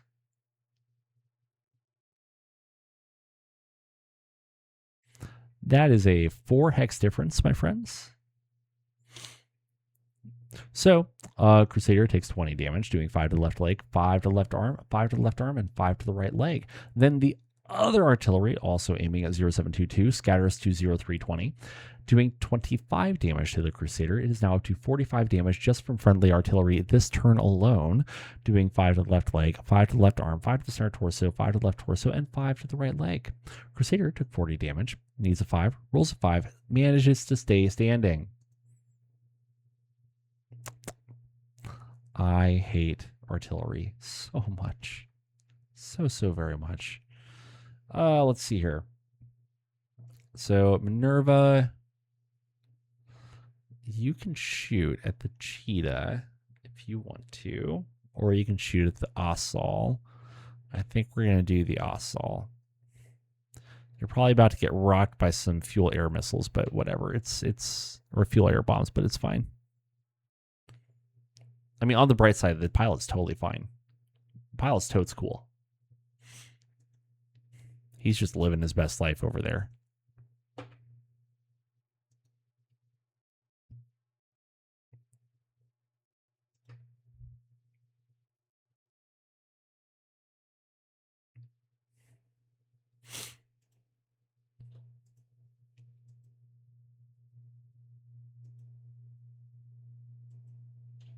Actually, why don't we rotate that way instead?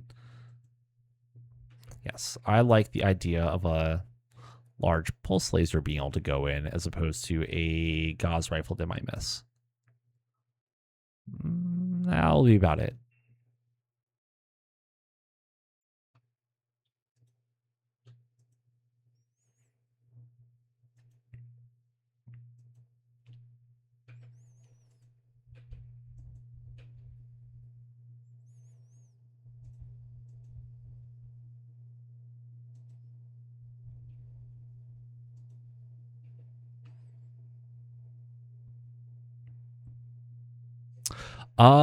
So the biggest thing that I've noticed so far, let's go to the next unit. Welcome, by the way, youngster. Happy you could join us. So one of the biggest things that I've noticed so far, so previously in like 50.11 in all previous versions, you know, if none of your weapons could hit something, then you had the red X on it, right? However, now let's go ahead and rotate. It's only if that particular weapon cannot hit. So you can see we've got the medium laser. Our range bars go out to here. Can't hit control, but you go to LRM15 and now you can hit it. So it makes it a little easier for a weapon by weapon basis to see what you can and cannot hit. But I can see it causing problems if you're so used to the old way and the first weapon that is on your weapon order is like your shortest distance weapon. And it doesn't X out if it's beyond, like if it's a non-achievable target. So if you have to roll a 13 plus, it's not X'd out, which I could also see causing some consternation. Yeah, I mean, I don't think it's going to take long to get used to, kind of like when the report a bug button was put here. You know, it was frustrating for a day, and then I just kind of forgot about it, and then I just moved on with my life. So I think that's kind of how it's going to end up being. I mean, I'm already, even just after a couple of battles, I'm already getting used to it. And it's not too bad. And I do like that now cycling through the weapons, I can very quickly and easily see, oh, this is the weapon that I can use. This is not the weapon I can use. And, you know, even if I'm not in a place where I can, well, actually, that's a bad example. Stand by. Boop, boop, boop, and boop. Yeah, I think, and I was looking for a toggle in the settings, and I couldn't see it, but I also didn't look for very long.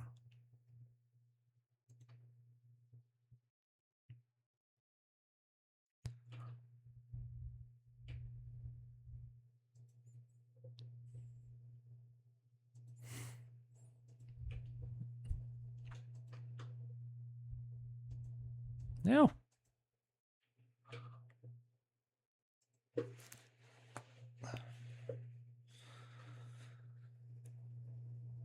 Well, I think honestly we can leave the APC and just kick it.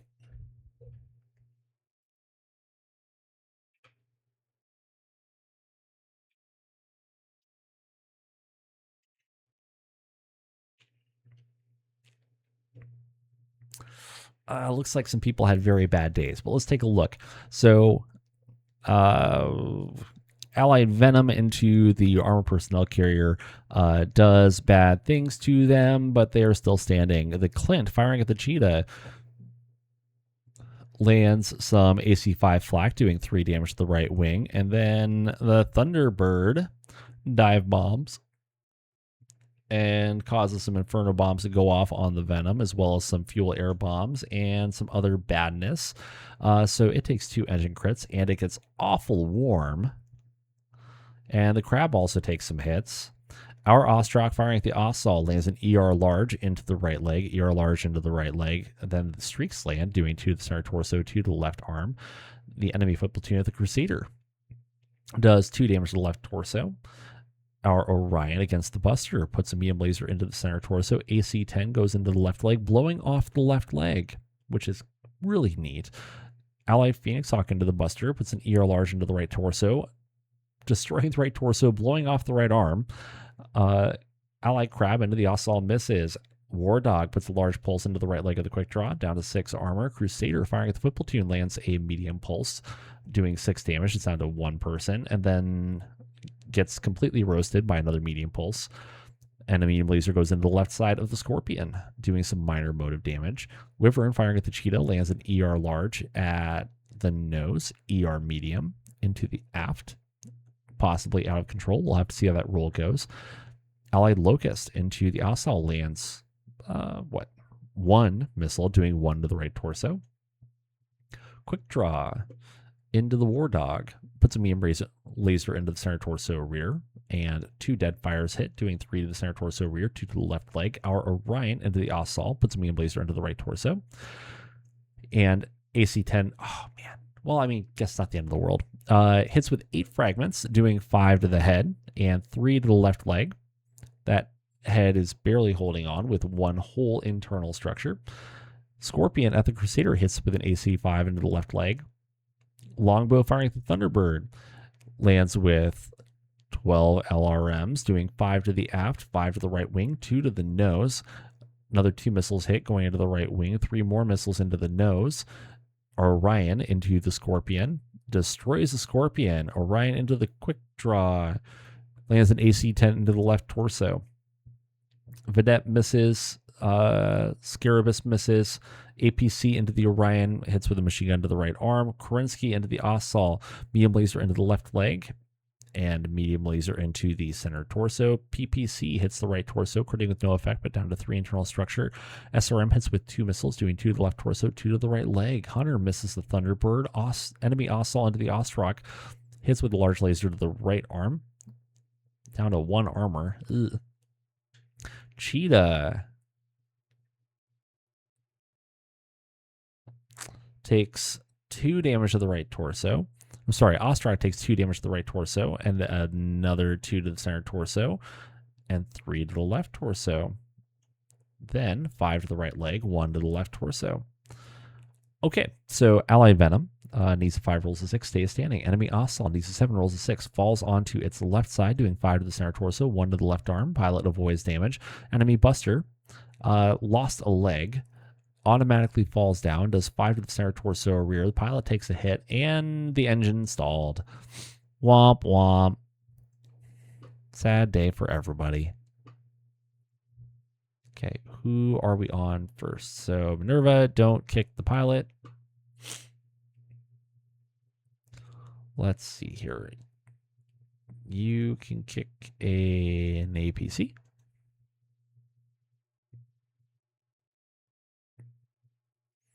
So the quick draw kicked the War Dog in the left torso rear down to 13 internal structure. The Orion squished an APC. War Dog was kicked, needs a 4, rolls a 2, falls down, takes 5 to the right torso rear, 3 to the right arm. Pilot avoids damage. So happy is not my mech. Well, oh, buddy. Venom is at 26 heat. Needed a 10, rolls a 7, shuts down. Pilot, or the mech automatically falls. Bad things, many, many bad things happen. So, not ideal for him. The Cheetah is out of control, loses 5 elevation, fails to successfully land the vehicle, and takes 100 damage, doing 10 to the nose. And essentially just really bad things happen. It ejects, it continues to roll, and just crumble. The Buster also loses its right leg. Yeah, bad things happen for him as well.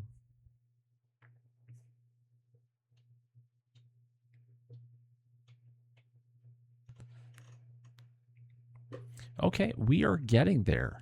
We are getting there. We need to destroy what? 3 more things ish? Big on the ish.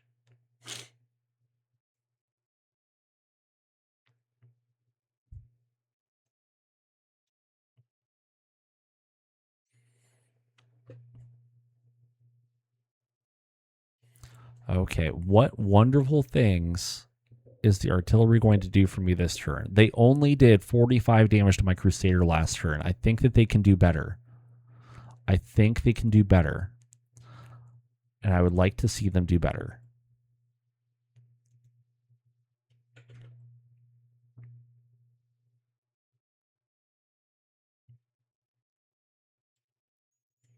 Honestly, just run that way.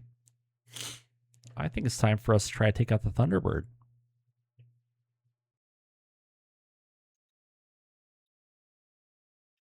Is that going down? I think that might be going down. No. Okay.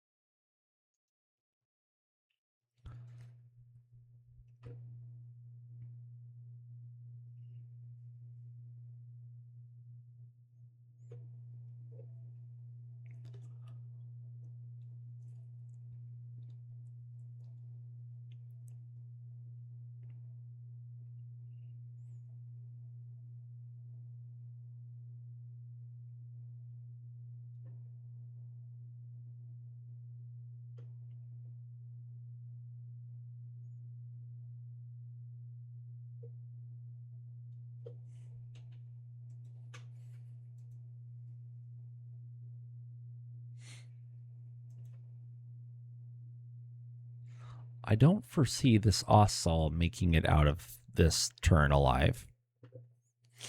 I've been wrong before, but I don't think I'm wrong about this one.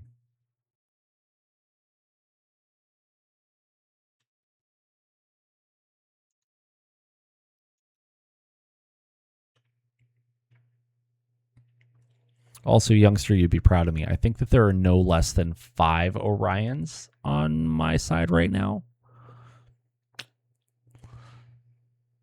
It was either Ataraxia or Eclectic convinced me to just bring all of the Orions. All of them. Because, you know, why not?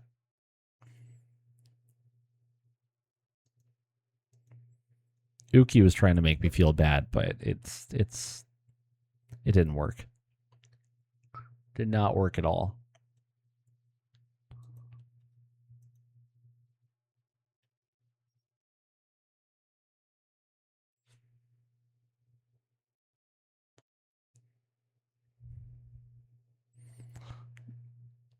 Trying, succeeding, we'll never know.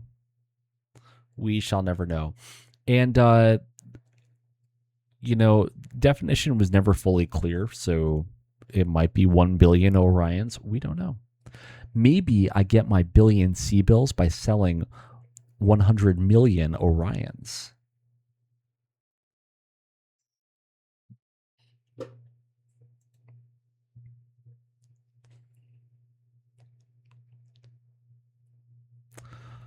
Okay, what wonderful things did they do this time? Oh, look, my artillery hit my own war dog. Isn't that nice? Situation normal.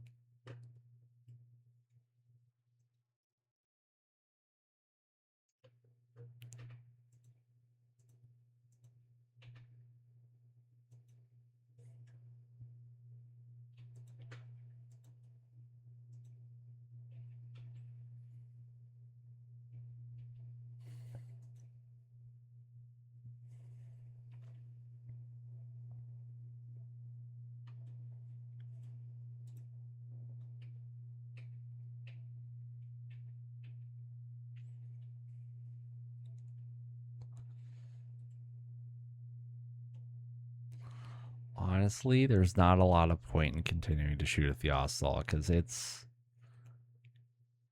if it survives based on what I just threw at it, then you know what, it kind of deserves to live. I think maybe possibly. Yeah, we'll do the mediums and AC-10 into the head.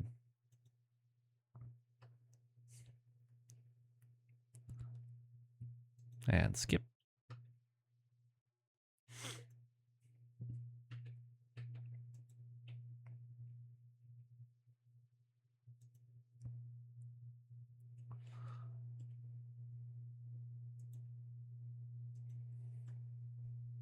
Gross. 11s to hit. Not ideal, but we'll deal with it, I guess.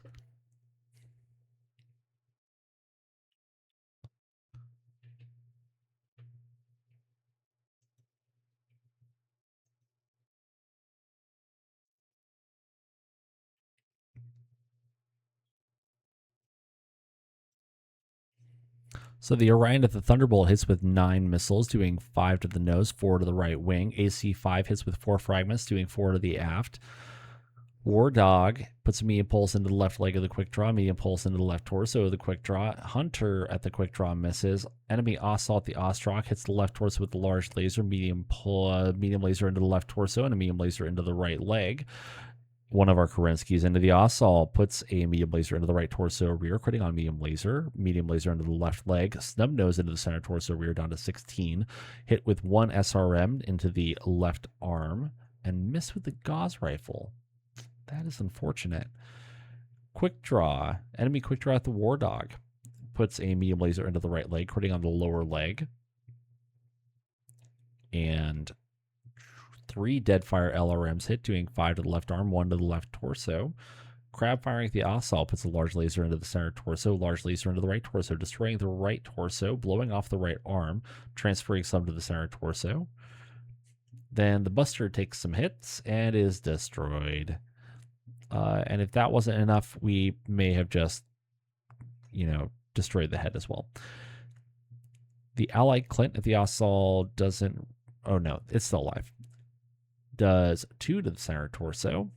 Scarabus at the Ossaul does a medium laser into the right leg and a small laser into the right torso that transfers all the way to the center torso down to 1 internal structure. Orion at the quick draw puts a medium laser into the head down to 4 armor. Pilot takes a hit. Missed with everything else though. Crusader missed Thunderbolt or Thunderbird. Cicada misses. Ally Phoenix Hawk at the Buster doesn't matter. Our longbow at the Thunderbird. Ooh. Hit with 12 LR rems, doing 5 to the nose, injuring the pilot. 5 to the right wing and 2 more to the right wing. Then another 4 missiles hit the nose. Plainsman at the quick draw. Hits with 4 SRMs, doing 2, 4, 6 to the right torso and 2 to the right arm, critting on the hand. Locust at the Ossaul does some stuff. War Dog took a right leg actuator hit, needs a 5, rolls a 7. Quick draw, took 20 damage, needs a 5, rolls a 6. Ossaul needs a 7, rolls an 11.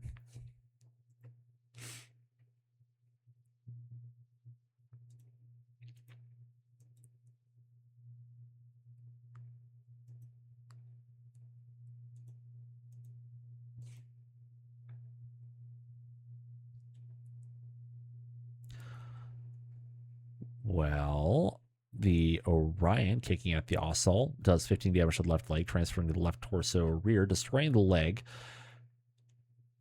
Quick draw kicks the other Orion, doing 12 damage to the left leg, down to 20 armor. Scarabus misses the Ossaul. Our other Orion at the quick draw hits, doing 15 damage to the left leg, down to 8 internal structure. The Orion that was kicked needs a 5, rolls a 6. Quick draw needs a 4, rolls a 9. Ossaul automatically falls and is destroyed by the damage. Give me 2 seconds. I'll be right back.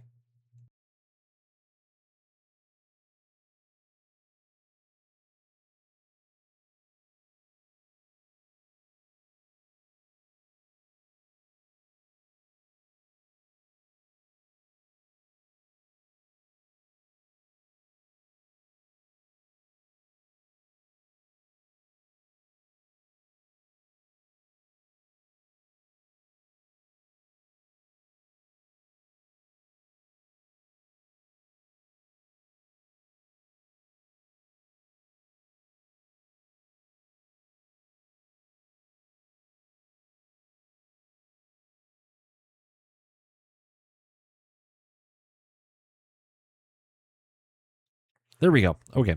Anyways, the Ossaul is a lot dead, which is A-okay with me. And moving on. Let's see here. I think I need to destroy one more thing, unfortunately. How many are we at?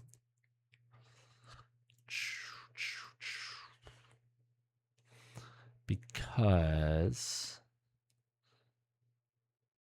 So we were at 9 destroyed, 2 crippled, and what do I have to do?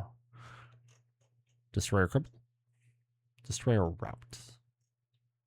Which if they're crippled, they will be running away.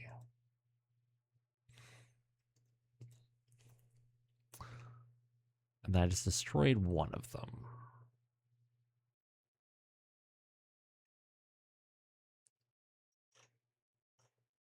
We'll do one more turn, and that should probably be about right.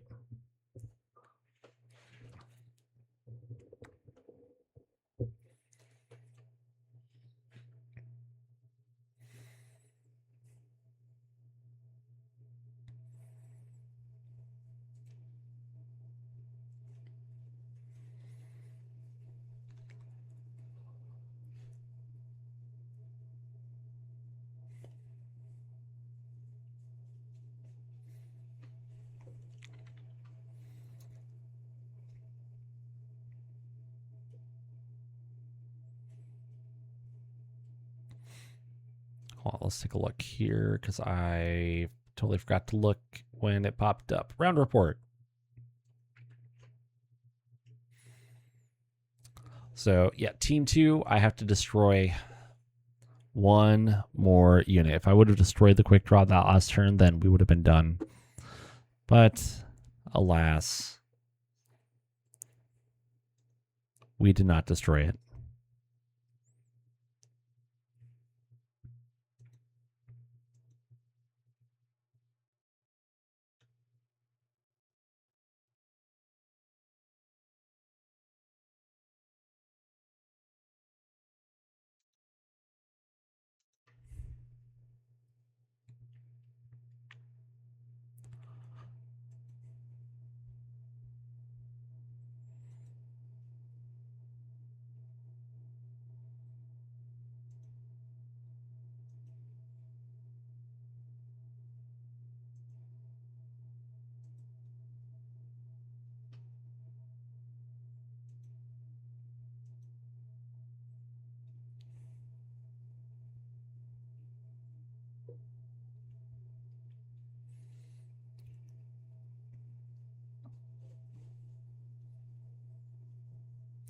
I'm just so I don't forget, I'm going to go ahead and type /victory because if I haven't met the victory conditions after this round, something went horribly bad wrong. Like why did the pirates drop a nuke?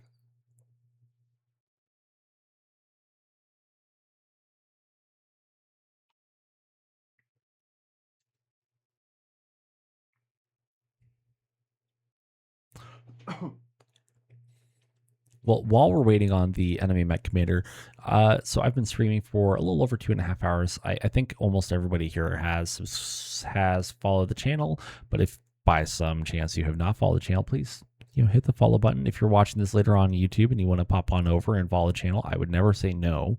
And if you're feeling super extra crazy generous and want to subscribe, I will greatly appreciate it. Okay, now what to do? We run.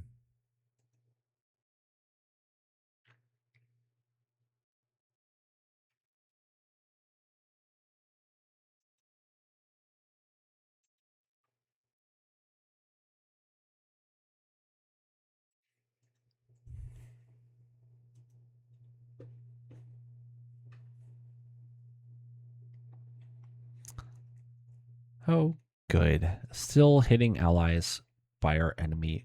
Actually, I don't think our artillery has hit a single enemy at all. I think the only thing it's managed to hit is allies. Go artillery. Nothing. Nothing.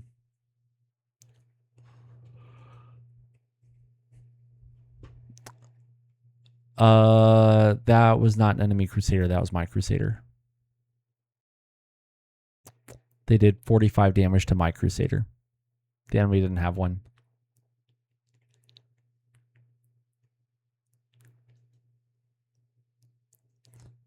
So harsh. Okay, I see how it is. It's fine. It's okay.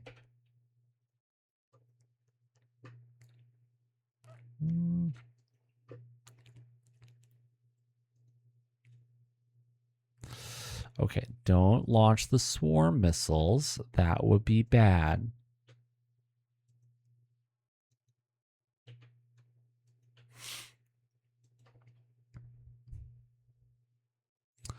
That particular crusader, I don't think so. It's not nearly as cursed as the my Wolverine 7M. The one that had the engine blown out on it in round 1 of a fight, forever ago.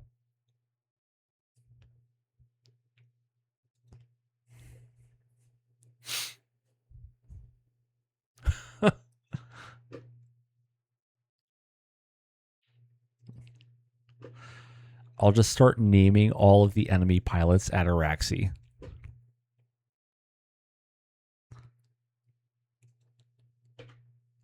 All of them.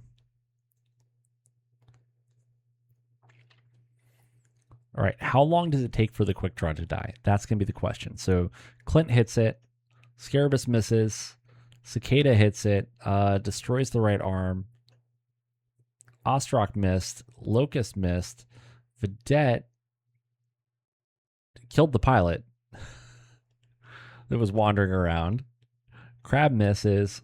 Phoenix Hawk destroys the leg. War Dog hits the left arm. Longbow hits it. Quick Draw hits the Orion a couple of times. Plainsman misses. Our Orion on the quick draw hit. How is it alive? Why is it alive?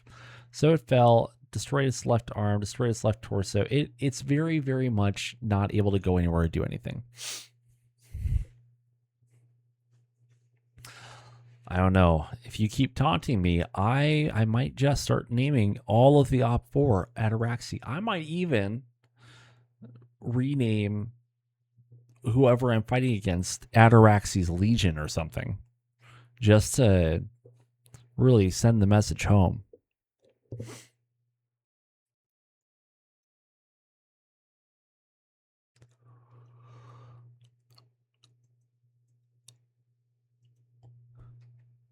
Okay, we did all the things. All the things are good. I definitely control the field in that one.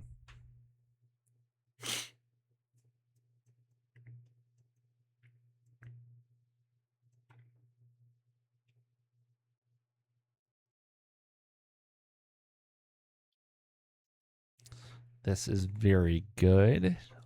All of that is great.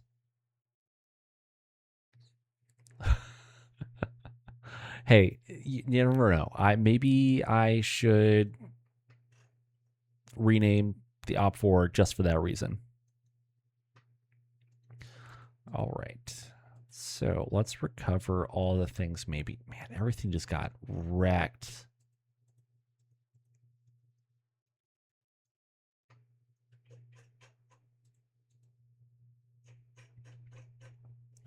Well, might as well keep the quick draw. Vulcan, you're salvageable. Whitworth was salvageable. After that, it's all meh. Just sell what we can.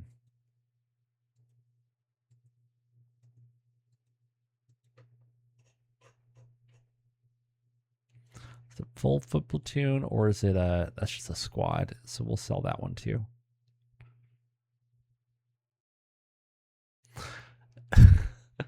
You know, I had the same thought, but then what it is more of is you salvage the equipment, which means you just kind of throw it all into a pile and then spray it down. You know, that's the job that you give to your like brand new privates who just don't have real jobs. Okay, there was that one. I think I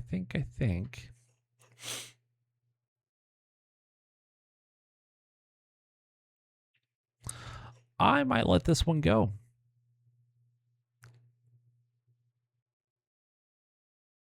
Even though it's a turning point, I have plenty of victory points, so I'm not too terribly worried about it. I think that we drop Alpha Lance as a fleet and being, or a force and being, and then we move forward. Tango and Scout came back.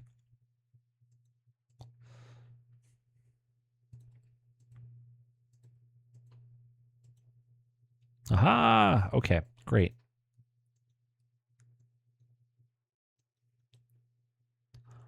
There's all of that. Okay, and we found our last two essential missions. So these are the last two essential missions, which will leave us to only finding the facility.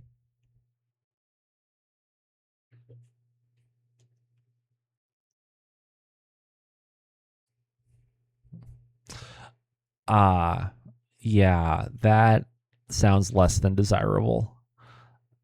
I mean, I'm not surprised, but that's not desirable. Here's your toothbrush. Go clean the drones. All right. Well, with that, Okay, everybody should be back. Let's do a little bit of repairs, mayhaps. Oh no, I don't need to generate a company. Let's go forward. Uno mas. Oh no. Oh dear. Oh, that's super not good. For real?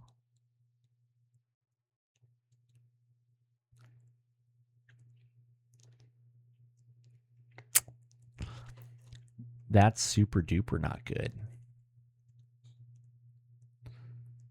So we'll have to figure out how to deal with this because I have one lance that can deploy and 2 missions that must be done today. That blows. Which technically means this automatically becomes a partial success. Well, on that note, I think we're going to go ahead and call it there because I have to get up in the morning and go to work, unfortunately. Darn real jobs. But thank you all for joining. I really appreciate it. The next stream is going to be... Hey now. We're finally getting our reputation back. Things are moving in a generally positive direction. Don't you lip off to me. Anyways, the next stream is going to be on Friday. I'm going to try to start a little early at 7. And once again, let's try to grab some of those folks who might not otherwise be able to join when it's a little bit later. I don't have any illusions about whether or not that'll actually happen. However, why don't we go ahead and yes, of course, some shady business on the part of my employers. Well, if anybody wants to hang out, and if you have ever heard of the game Dwarf Fortress, we are going to just go ahead and go over and raid Blind IRL, who's probably one of the best known Dwarf Fortress streamers. So if you don't know what I'm talking about, yes, losing is fun. If you don't know what I'm talking about, hang out. His streams are pretty great, so I really encourage you to hang out, watch. But yeah, take care, and we'll see you next time.